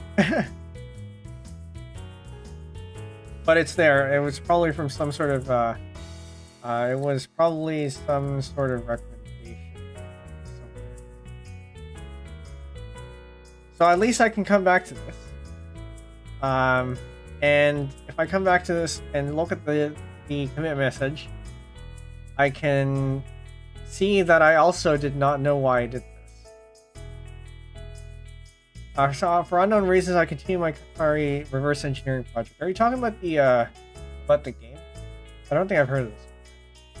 I think I saw you mention it in someone else's video, but I can't remember you talking about this anywhere where I.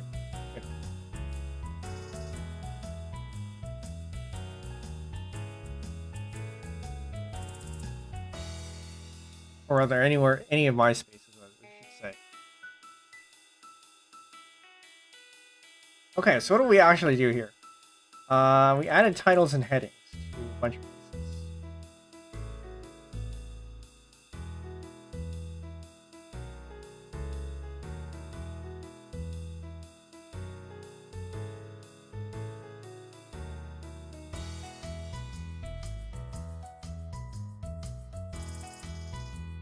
Wait a minute, hold up. Where is the...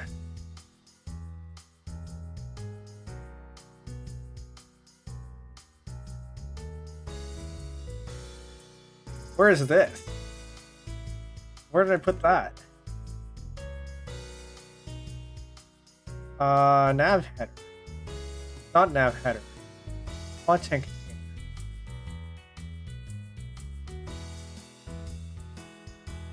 Or some sort of layout somewhere. Trying to uncap the frame rate, but the core gameplay physics are in native code blob even though everything else is... Okay.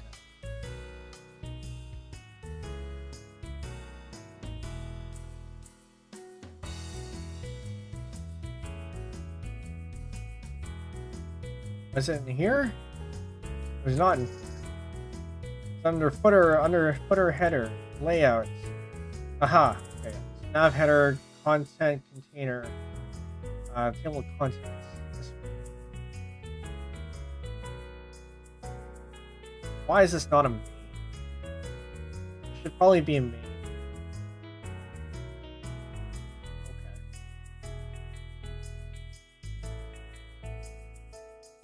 Page data headings, and then table of contents is its own thing.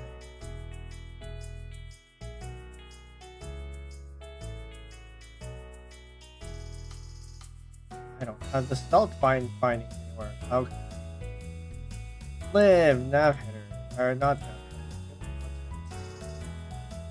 Yeah, so it's one of these ones. It'll probably be an aside.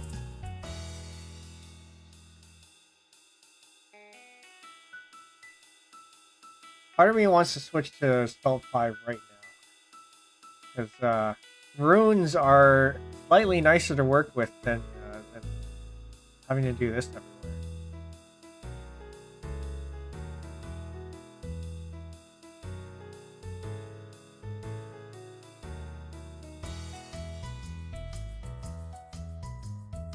Why did I write it this way? I never write functions. So whatever.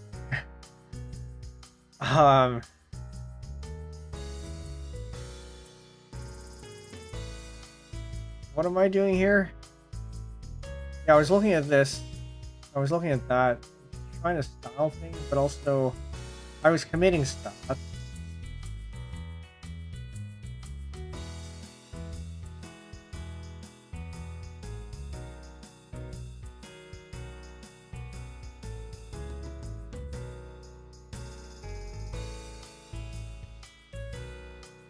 Commit is maybe a little bit less atomic than it should be, but I don't know if I care enough. Add support for setting set page title. Support setting page titles. This is done by exporting a title property in page data.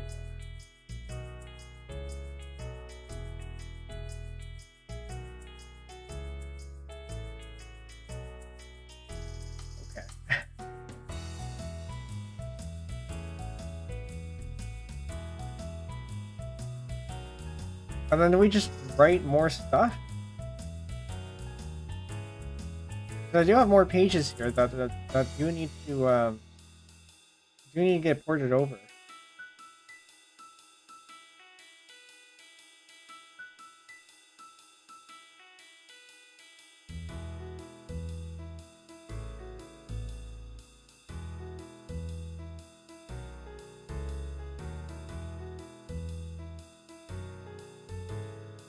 And then maybe I also do this with this. Let's also. Man, why did I do this migration? I feel like the original reason why I did the migration was because I was working. It was basically the schedule. I had created the schedule in a way that that made it so that I completely bypassed the static site generator. And then I also wanted a little bit more control over what this what tags and stuff are used here, because this is all markdown, which is fine. But also, I don't know. The more control that you have, the more stuff you have to do yourself. That's one of the trade-offs.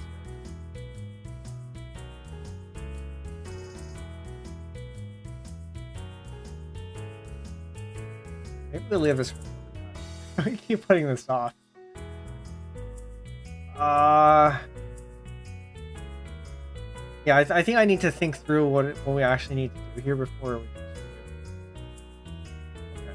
So in that case, I will switch to something else because there was one more thing that I wanted to do. Maybe. Just gotta find where I put it. Should probably commit status. What did we change here? That's the schedule, which we're not going to get. What is this? This probably requires. What is this?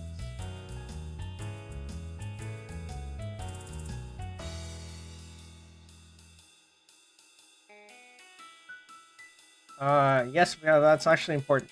Okay.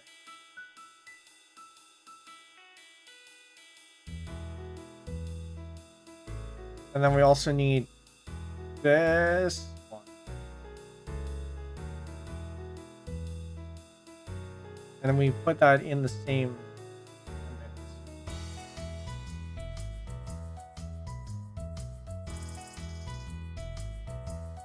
Okay, we're gonna switch back.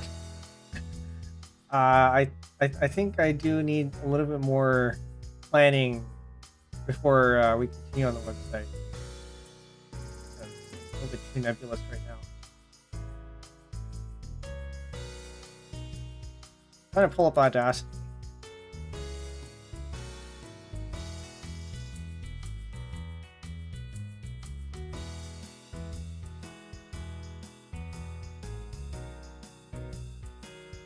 It is loading.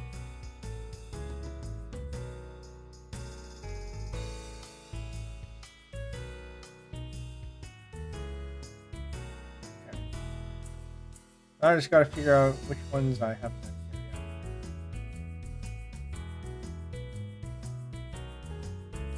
Improv.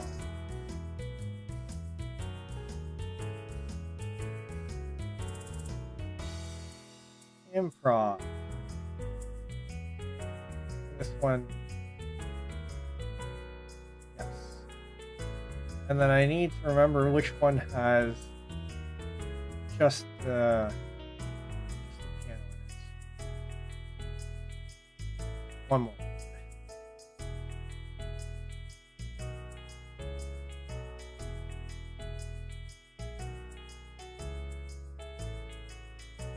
I'm looking at background audio. That's number 4. This one. 1, 2, 3. Yes.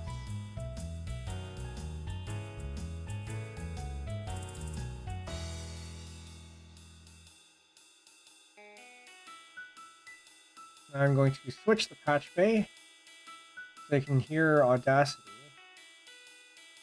instead of VirtualBox, which is what I have here. That's going to be this one.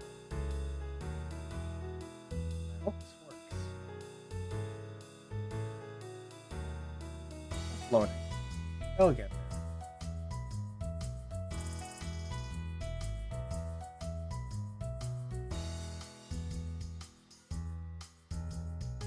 Okay, I'm going to turn off the BGM here. This is the piano improv stream, but only the piano bits. And intro and outro, which we're going to have to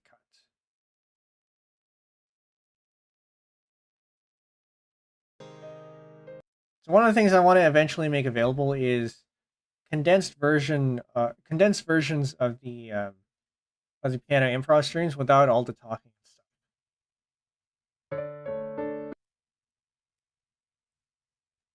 So we can cut the intro. And we can cut the outro.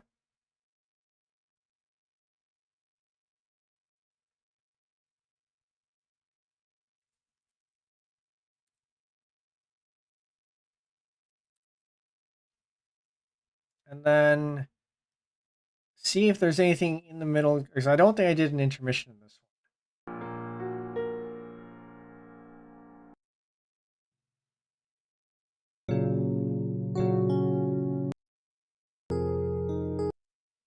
Okay. That's probably okay. Then I can do... It's been a while since I've looked at this. This is under special. Truncate silence. Can't remember if I do... There's a way you can macro this, and I need to make sure I macro this because I'm gonna have to do this for every piano improv stream. I already processed 2 of them to prove out the process, but I need to do the rest of them.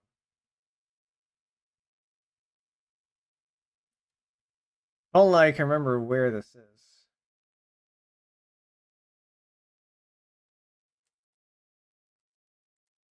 Audacity macro for batch processing.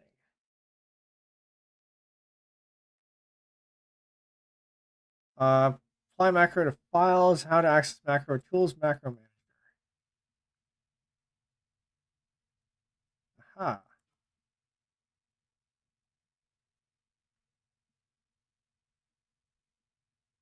So I want a new one. Condense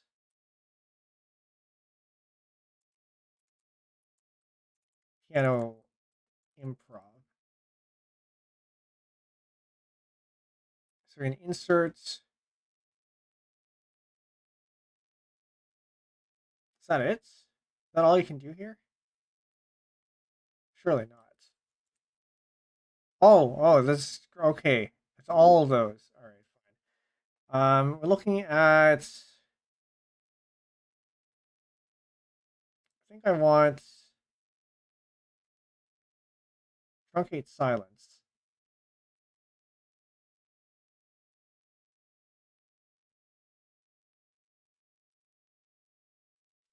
Truncate silence. This is in alphabetical order. Now we edit the parameters. This is -20 is probably okay. I don't remember what I set it to before. Duration 5, truncate to 5. I think that was probably what I had before. Go ahead and apply that. Sure. And then we insert I want normalize loudness or something.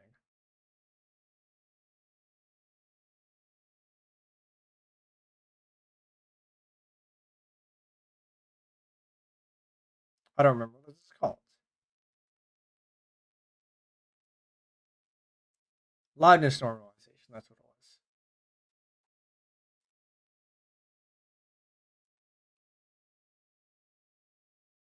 Can I not search? Would be nice if I can search. At least jump to things. Loudness normalization. There we go. And then edit the parameters. We want this to be at minus 18, is what I had gathered before. So apply. So that should be okay. And now we can just run this on that.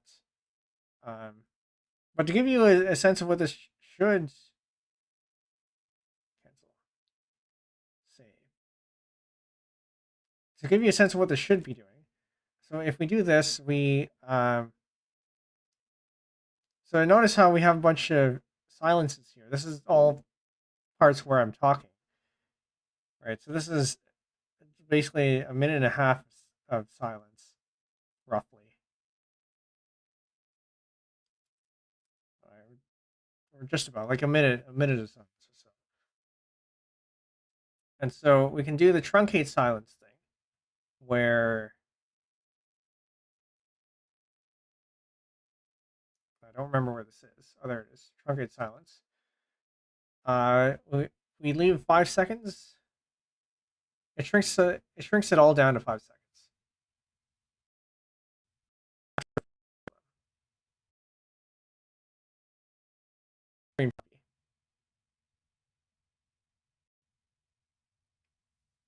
So yeah, now we have significantly less.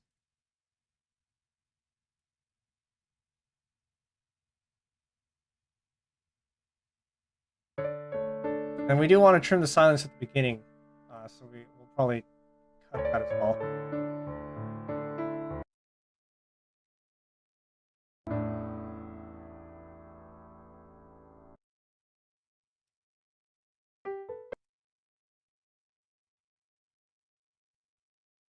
So yeah, there's nothing here that that has more than 5, or yeah, silence has no more than 5.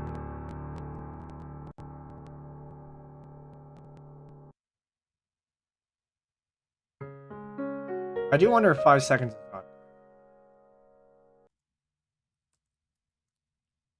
I'll have to check. Check one of the ones that are already done. It's going to be this one.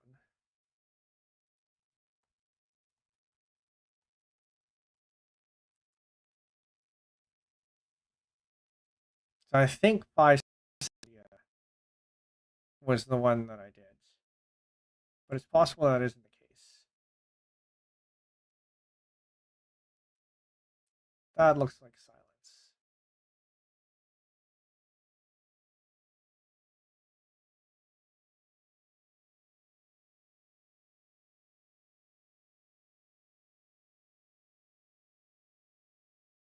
That is starting. Yeah, that's about 5 seconds. Okay, that's correct.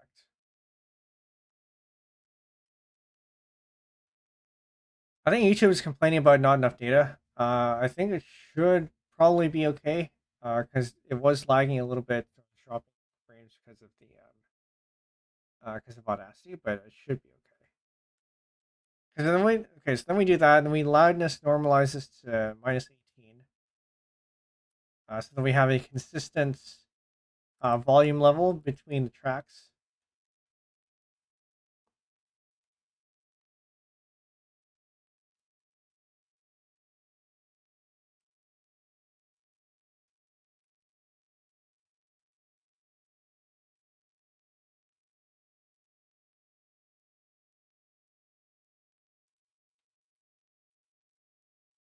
So that does shrink it a little bit.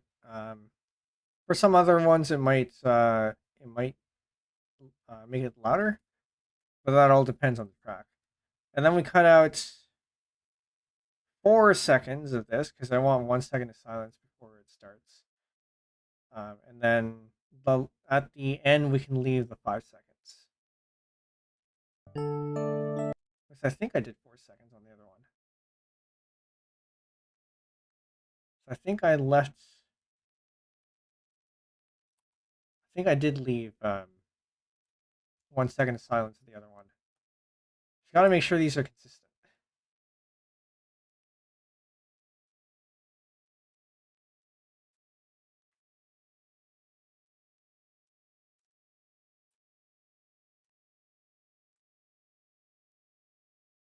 Yeah, that's 1 second.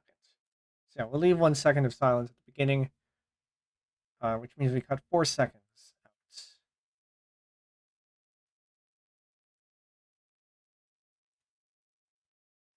So you might be wondering, why am I not using Ardour for this? And it's because Audacity is better suited for audio editing, where I'm cutting up clips and stuff.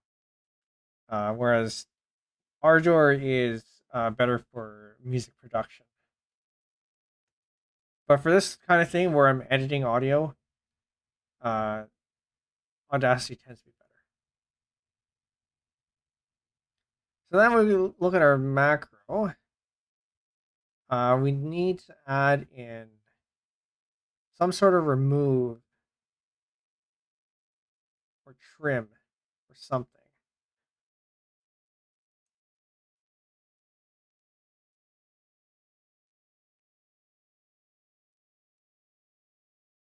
Or cut.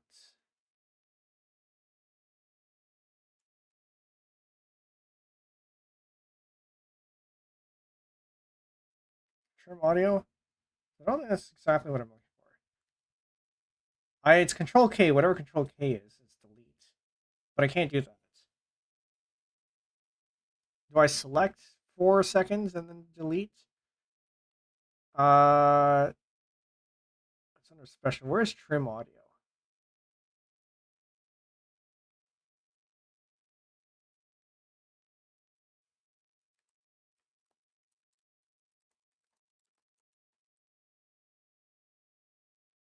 Control T, remove special, trim audio.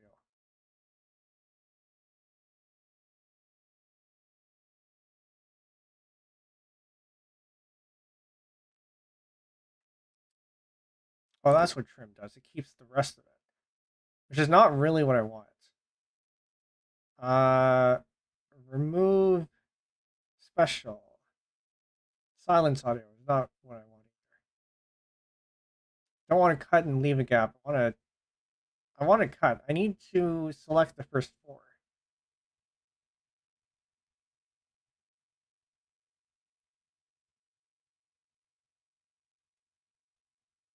Do I have just a plain select here?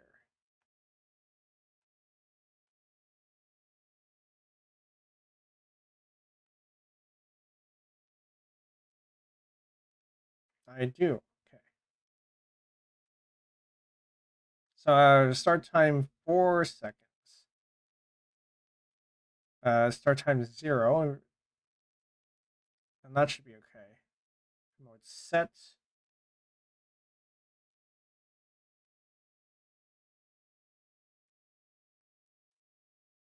And then I can insert a cut.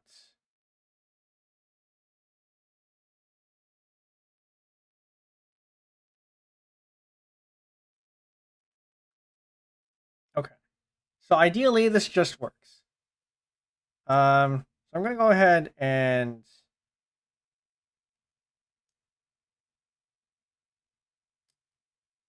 add in. I'm going to go ahead and export this one.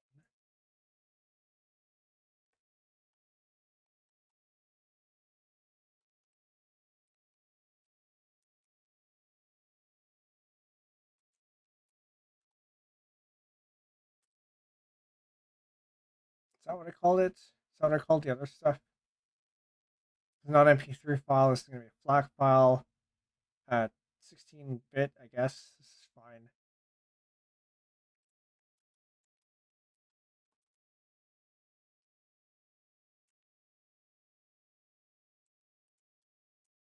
One moment. I need to figure out what I did to tag these. Because, again, it has to be consistent. Although I can always tag it after the fact. Looks like I didn't really tag it properly. Yeah, I'm going to have to tag these later.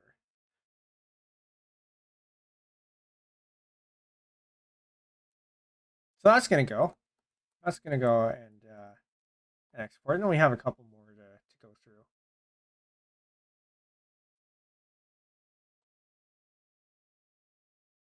Another 30 seconds or so.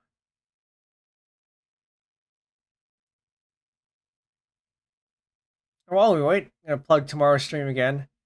We do have the 200 follower special tomorrow. We are going to be making Windows Classic themes, and so if you have an image you want me to make a theme out of, whether that's your VTuber model, VTuber character if you're a VTuber, or some other image that you like if you're not a VTuber, or even if you are a VTuber, I guess.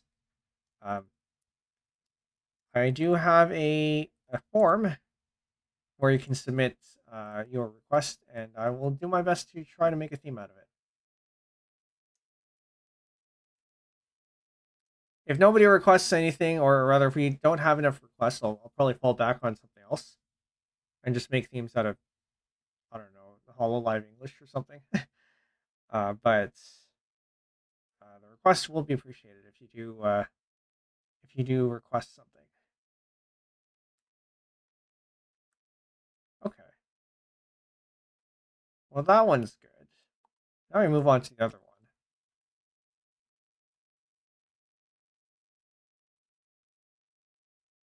Put one in? All right, great. Thanks. 1, 2, 3, 4.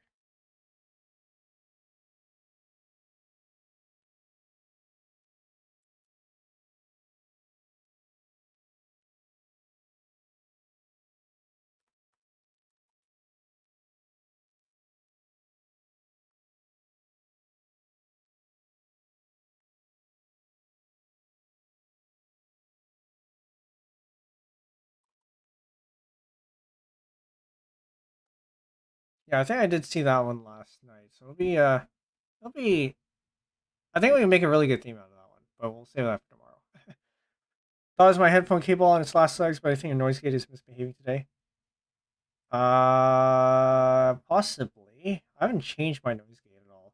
But also, I've been having a bit of trouble with my microphone, and also, I would expect things to cut out a little bit when Audacity is loading stuff.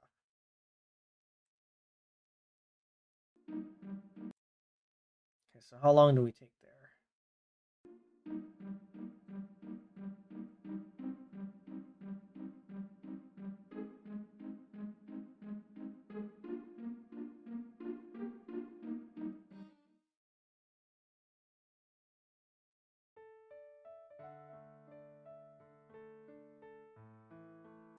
Okay, we're gonna have to. I think what we're gonna have to do is silence this.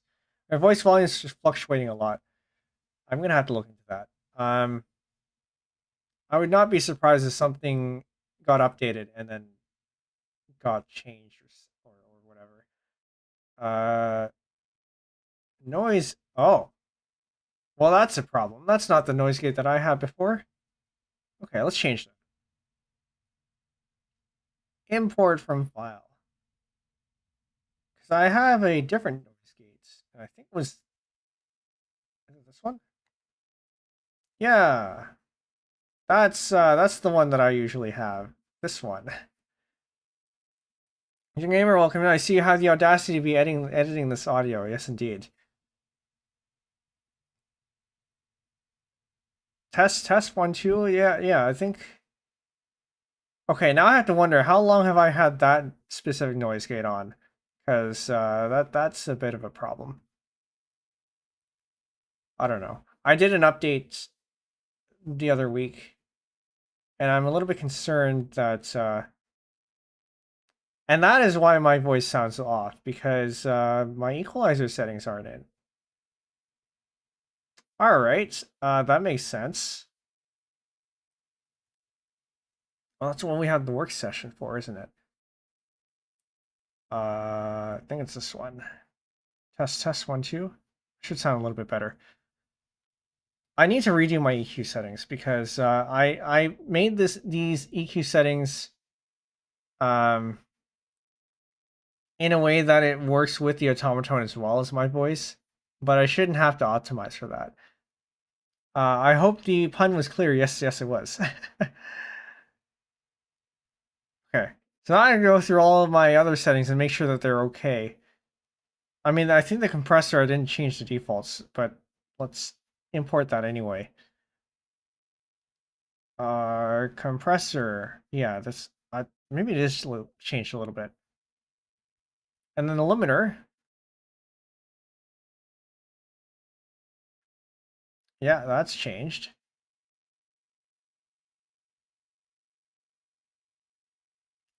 Oh, that means I'm gonna have to when I switch to the automaton scene on Friday, I'm gonna have to make sure I change all these too. Uh,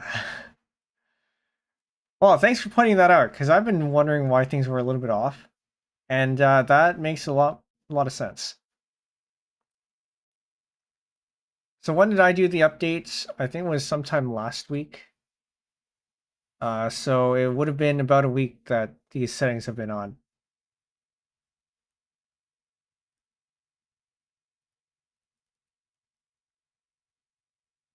Okay, so we're gonna have to silence this. Silence the audio and not cut.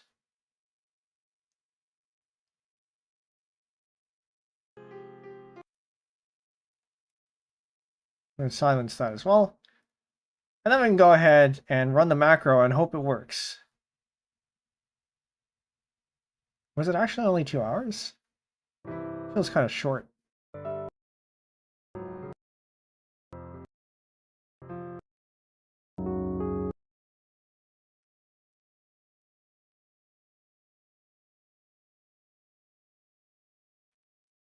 And then we just hope this works. Truncate the silence, loudness normalization should go up. Because it is pretty quiet.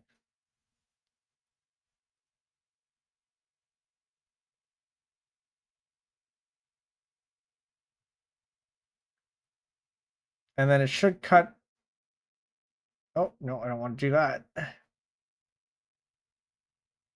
It should cut everything except for the first second here. Okay, very good. Why did I start off like that? I never start off like that.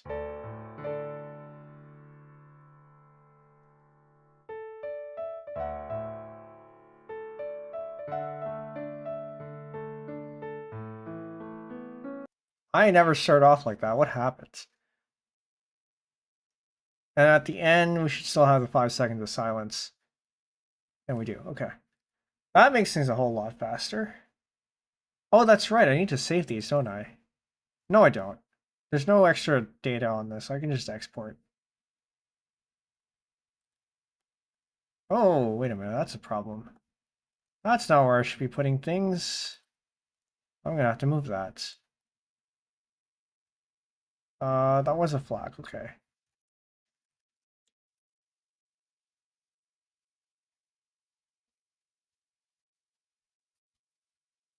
All right, a couple more to go through.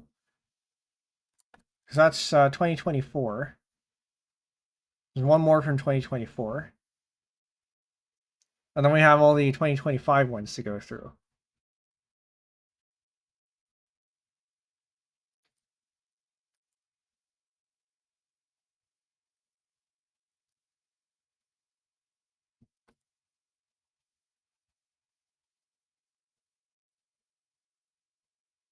Number 4.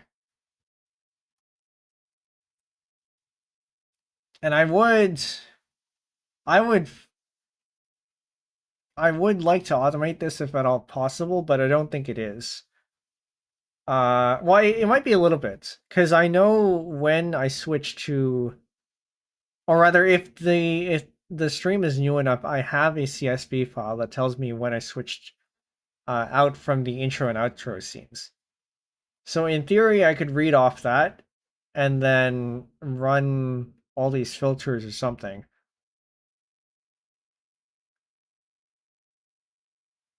But also, it's probably best that I don't anyway, just so I can double check that things are okay.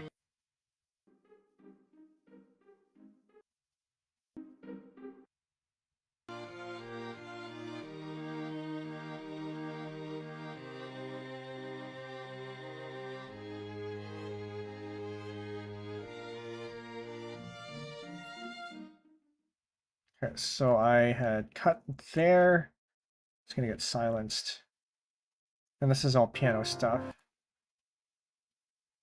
The question is whether I ended up moving to intermission at any point. I don't think I did for this one.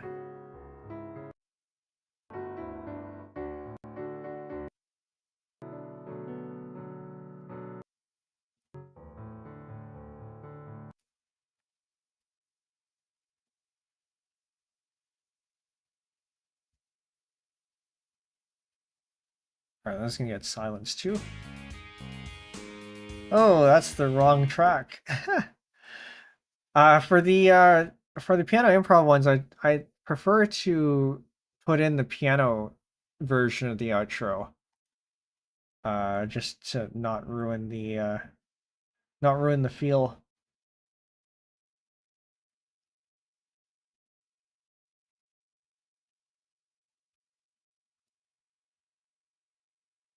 Did that not work? Hello?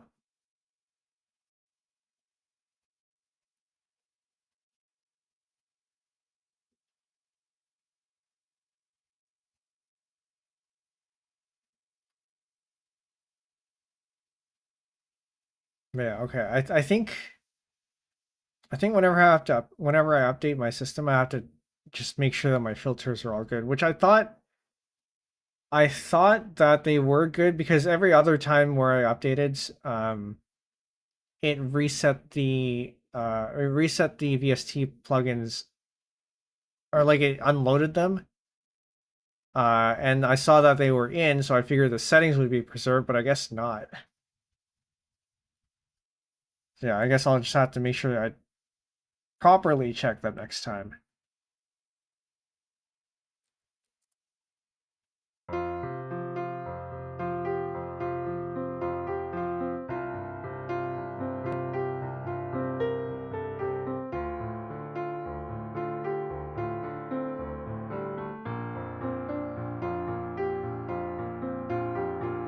This one's in the works.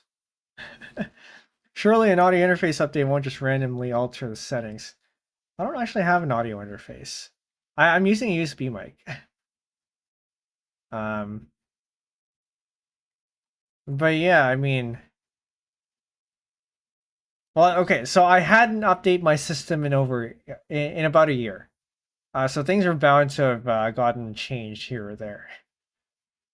If you have a wavelength, the updates can actually mess with that too, which I do not. I don't actually know what a wavelength is. But also, I'm on Linux, so things are slightly different. Oh, wavelength Elgato, I see. No, I think, yeah, I think if I were to get something like a wavelength, I'd probably get a proper, oh, I see, it's a software application? Yeah, I don't think I would need this, because I could just route things through, uh, mixer stereo. I have this if I really needed it.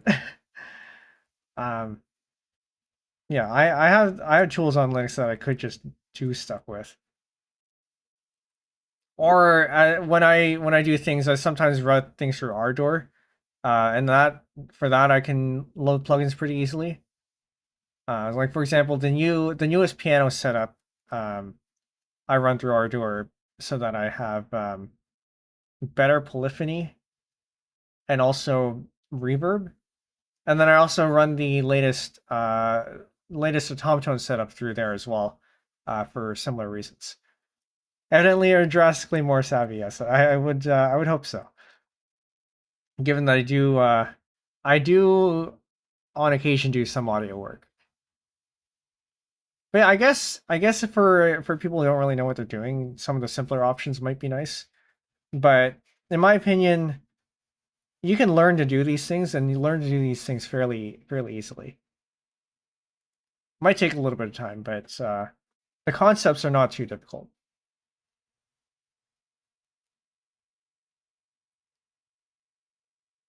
Okay. So I think I ran that already, so this should be good. And I think I exported it too. Yes, okay. And then now we go on to the 2025 ones. Improv. I can't do the same with the melodic improvs or any other instrument improvs because they all go through my mic. And going through my mic means that if I wanted to condense things, I'd have to go through the entire track and cut out my speaking parts. And yeah, there's no easy way to do that other than to just go through it and cut things out. Maybe if you do some sort of spectral analysis, it might work. It might make things a little bit easier. And Audacity does have a spectrum mode that could make things easier because voices do have a fairly distinct spectrum signature, which I might show off in a bit. Because it is pretty interesting to see.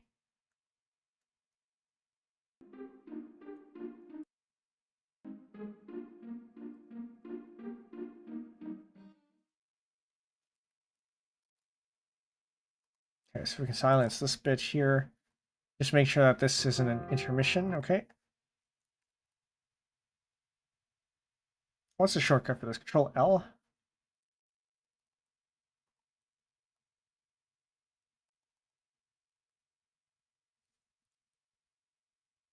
I can assume this is that as well.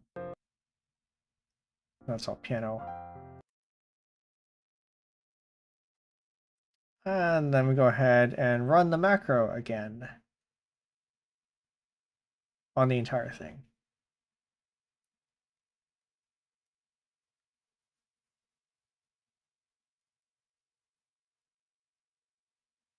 That's a lot of stuff that it cut out.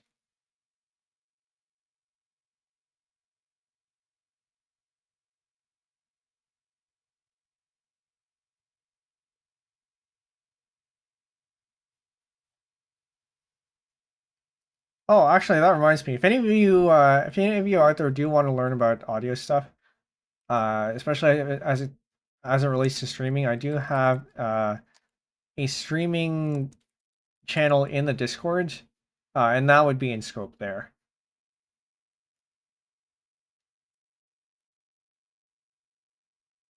I can't say like I'm not a professional or anything when it comes to audio work, but it's I know some stuff. I think enough to actually do stuff. I would say. Whether my advice would be the best, perhaps not, but it has been workable. We're gonna go ahead and export this one.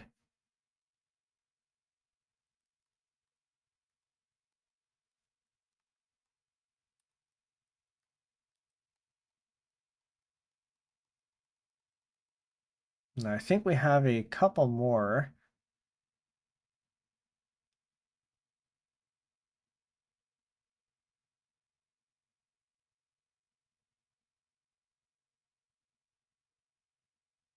Or three more.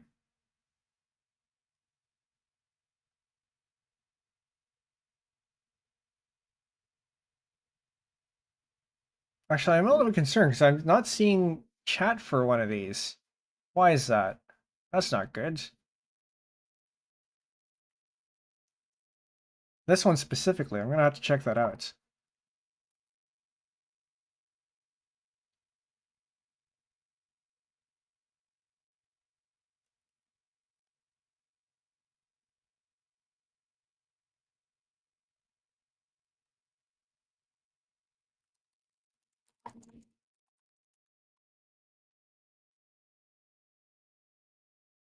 And while we wait for that, if any of you want to listen to these without or uncondensed, the full thing, there is a playlist of all of them.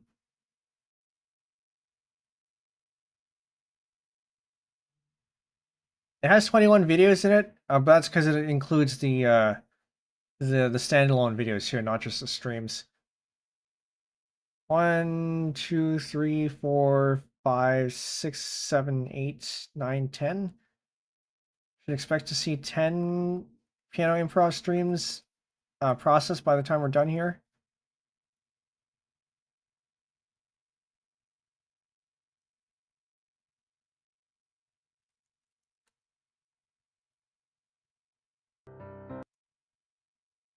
Surprised it's only 10 actually.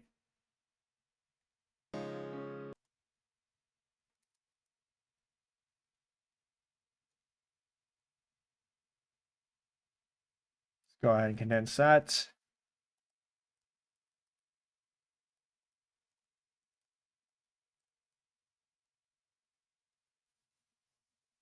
Yeah, macros are very nice. I've used them maybe once before. Or actually no, I had to help a friend use macros before. I don't know if I've used them myself before. But they're very handy.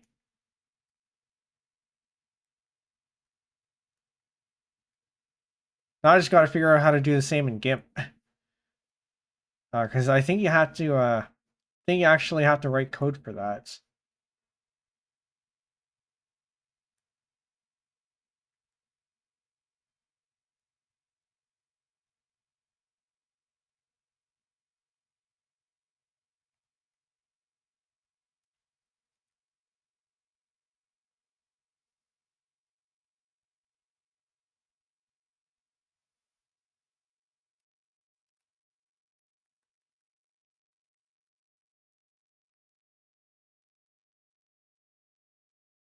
And then performing a piano improv, that's it's not a piano improv stream.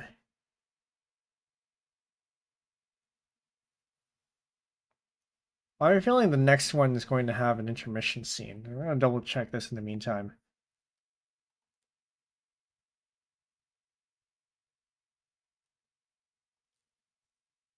It's possible that we don't. Gotta scrub through, and then if we see the intermission screen, then there is one. Okay, this is where my sound server got broken or something, and my mic got all garbled. Okay, looks like we probably didn't go to intermission on this one.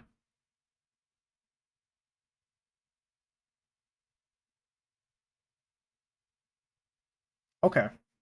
Well, that works out.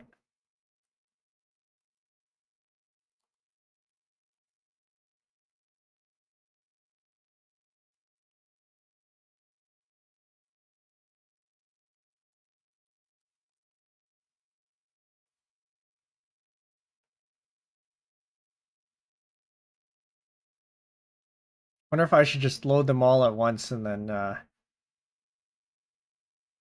just process them all in one go.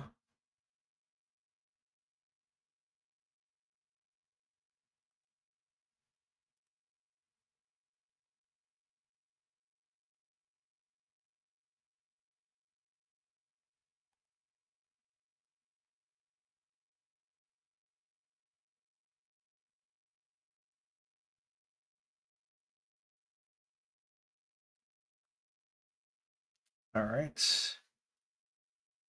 And then cut this bit out. Is that a piano note? Probably. Do I include that? Yes. That's actually a little bit significant.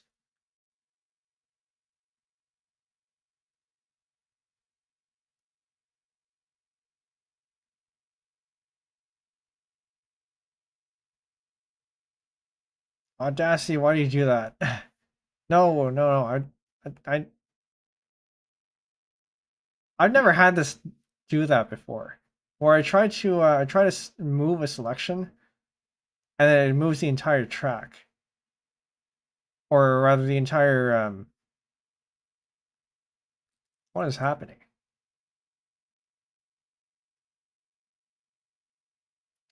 It moves the entire viewport. That's what it was looking for.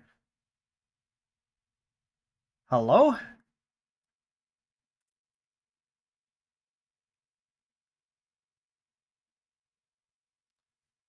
This is why I don't update things. This weird stuff happens with new versions of programs.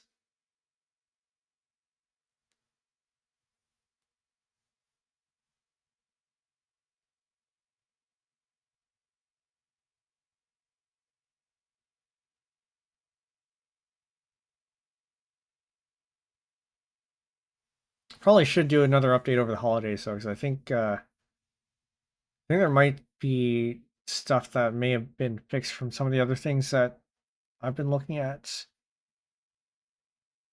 Possibly. Okay, how weird does this sound?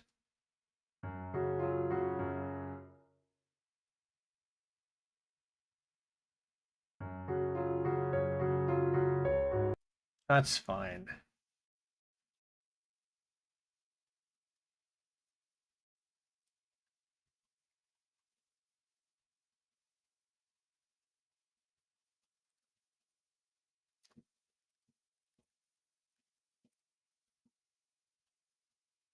Then we got 2 more.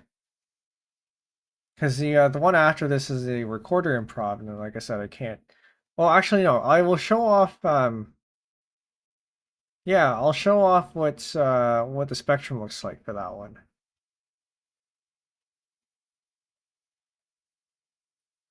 And if it's easy enough to do, I might consider taking a stab at just cutting stuff out, but I don't think it's going to be too easy.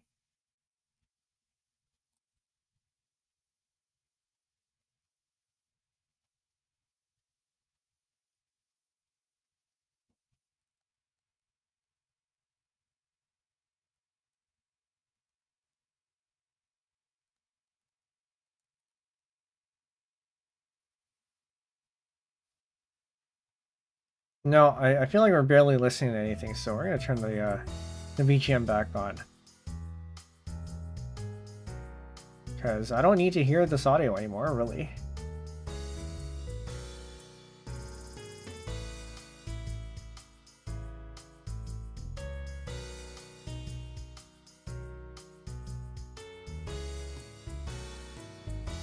Alright, so I think this is the end of that one.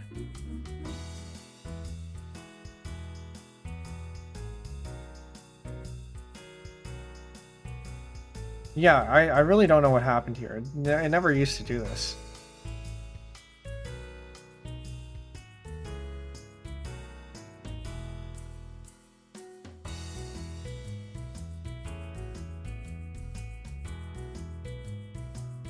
I hope an update fixes that. Because what is this? Or maybe it's something in the preferences.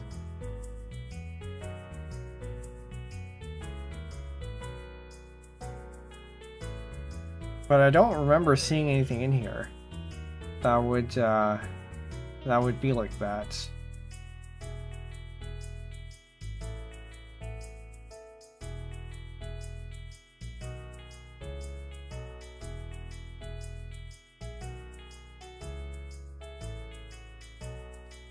Okay, well, whatever.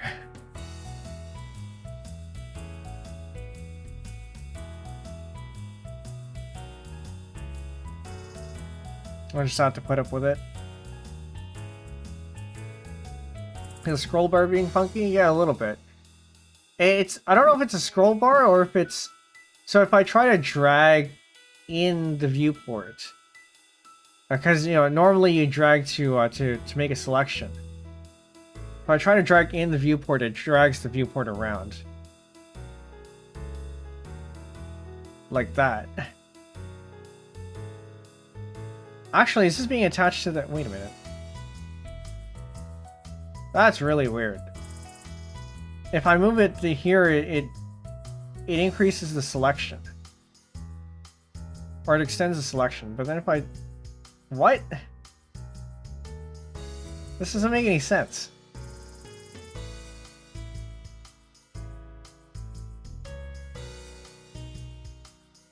Okay.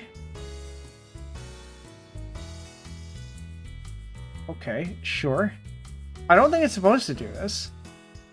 but that's what it's doing right now. I know I was having issues with some sort of GTK thing, where if I had a thing in my Xinit RC, a certain variable that caused issues with scrolling, and I recently turned it off, but I haven't logged off and logged back on, so that that line item is still there. So yeah, I don't know. Maybe turning that off will actually help. Who knows?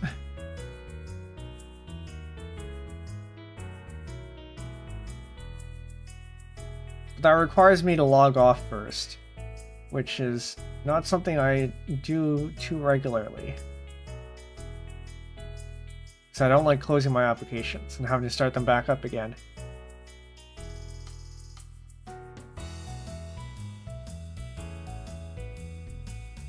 So I had to start up a lot of them, and some of them you can't really automate their launches. Like for example, Firefox, I need that to be logged in, so I have all the cookies and stuff, but also have the I wonder if I can take a screenshot. I'm gonna take a quick screenshot here.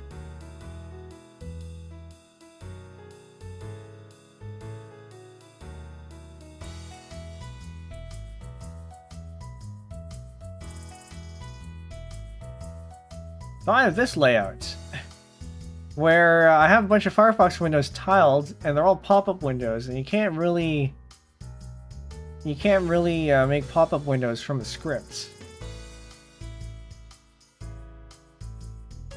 You can get something like a pop-up window, but maybe I can make it work. There might be ways to make that work.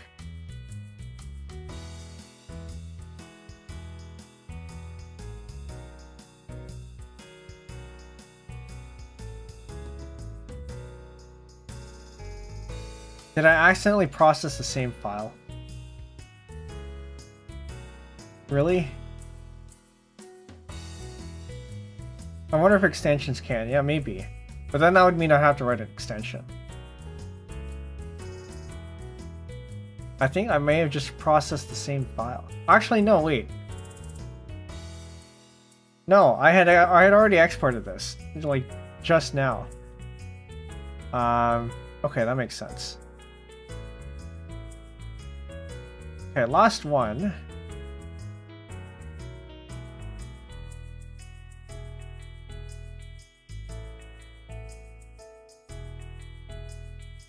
And I think that might be the end of the list for today, because as much as the website made an appearance, I was expecting to work a little bit more on the website.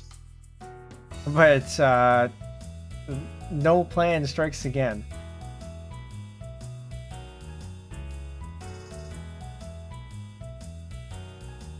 I don't know, it might be...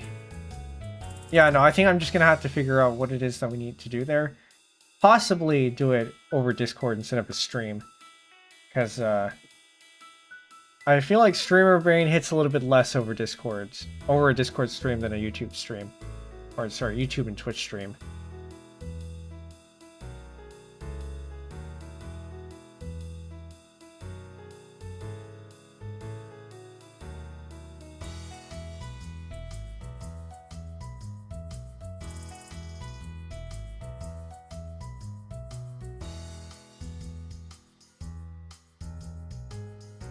So we'll cut that. This, I assume, is a piano.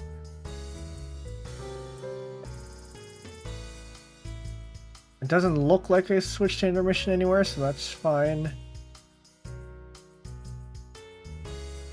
Yeah, and Audacity's zoom in, zoom out. Actually, maybe they fixed it a little bit. Because now it zooms to the cursor, which I don't think it used to do. I think it used to zoom to timeline cursor, which is less useful than zoom to mouse cursor. At least I find it is.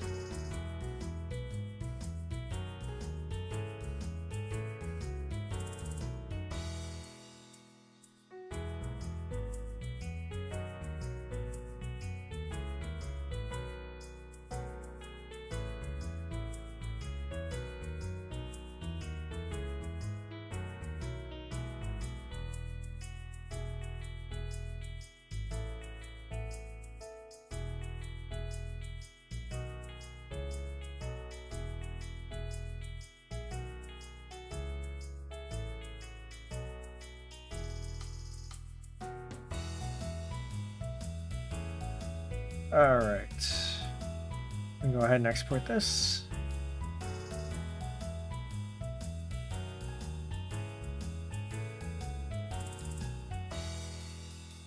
And that's the latest one. Because this one was the one that was right after the Composing 101 stream. Which somehow we've come back full circle to.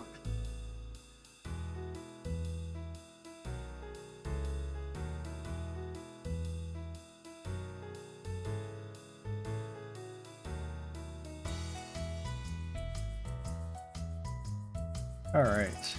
Yeah, you will see these again in some form at some point. Just gotta prep everything else before that can go up.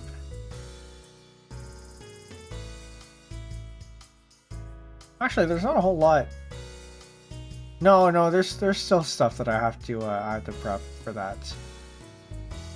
I would like to get that out sometime before the end of the year, but I can't guarantee that. Because of the holidays, so... Holidays take up a lot of time. But yeah, I think since we come back full circle, this is probably a good place to call it. Once again, tomorrow, we're going to be doing the 200 follower special, which also counts for the 100 follower special, because we didn't end up doing that. If you'd like to submit a theme for me to try to make a theme out of, or sorry, submit a color palette or an image or something for me to make a theme out of, you can submit it there. The more we get, the better. Gonna double check something. Yeah. And then on Friday,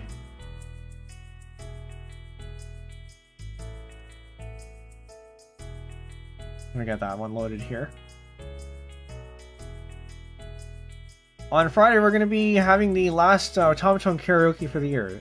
So, if you've never been to one of these are a treat. If you have been in one of these, you know what to expect. Yeah. I mean, there are only so many songs you can do over the holidays, but I try to pick ones that I haven't played on the automaton yet.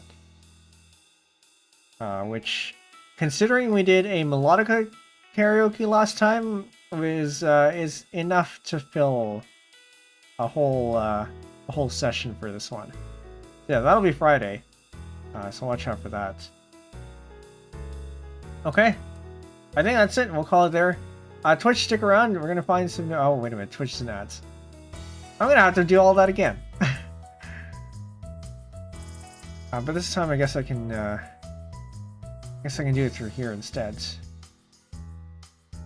I'm sure some of you on Twitch have already come out of ads and heard this stuff already.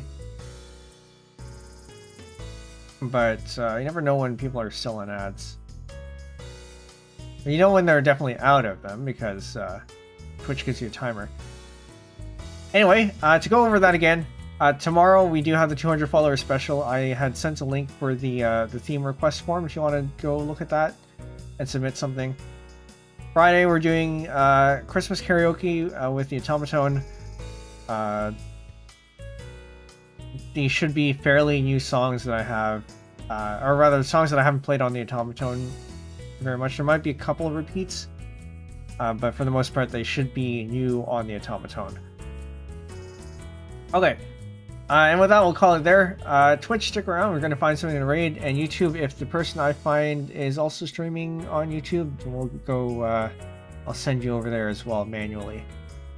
But thank you for coming. Hope you've been productive in some form or another, or learned something or whatever. And with that, we'll call it there. Oh, yes. Discord. I already said this earlier, but if you'd like to join the Discord, we do have a number of channels, including some for music making and for streaming. What other... and programming. We did programming this stream, but that has a channel too. For anyone new here, my name is Penbu, and the programming, puzzle gaming, and music making VTuber on Linux. Today was a work session. And yeah, we'll see you next time, tomorrow, hopefully. Alright, night chat, bye.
You know what? Let's be a little bit funny here. Let's shake things up a bit. YouTube, I don't think he's streaming on YouTube, so we'll call it there for you. Thank you for coming. We'll see you next time. Twitch. I'm gonna go read Faye. Faye channel, the artist, PNG tuber. Some of you may know him because he's around in Eggy's circles. I don't think I've directly interacted with him outside of Eggy's circles. But he's playing Terraria right now. So, you go enjoy that, I suppose. This is a raid message. If you'd like to participate, you can go ahead and copy that, paste it in when we get there. Yeah. 200 follower special tomorrow. Be there for that one. Alright, good night. Bye.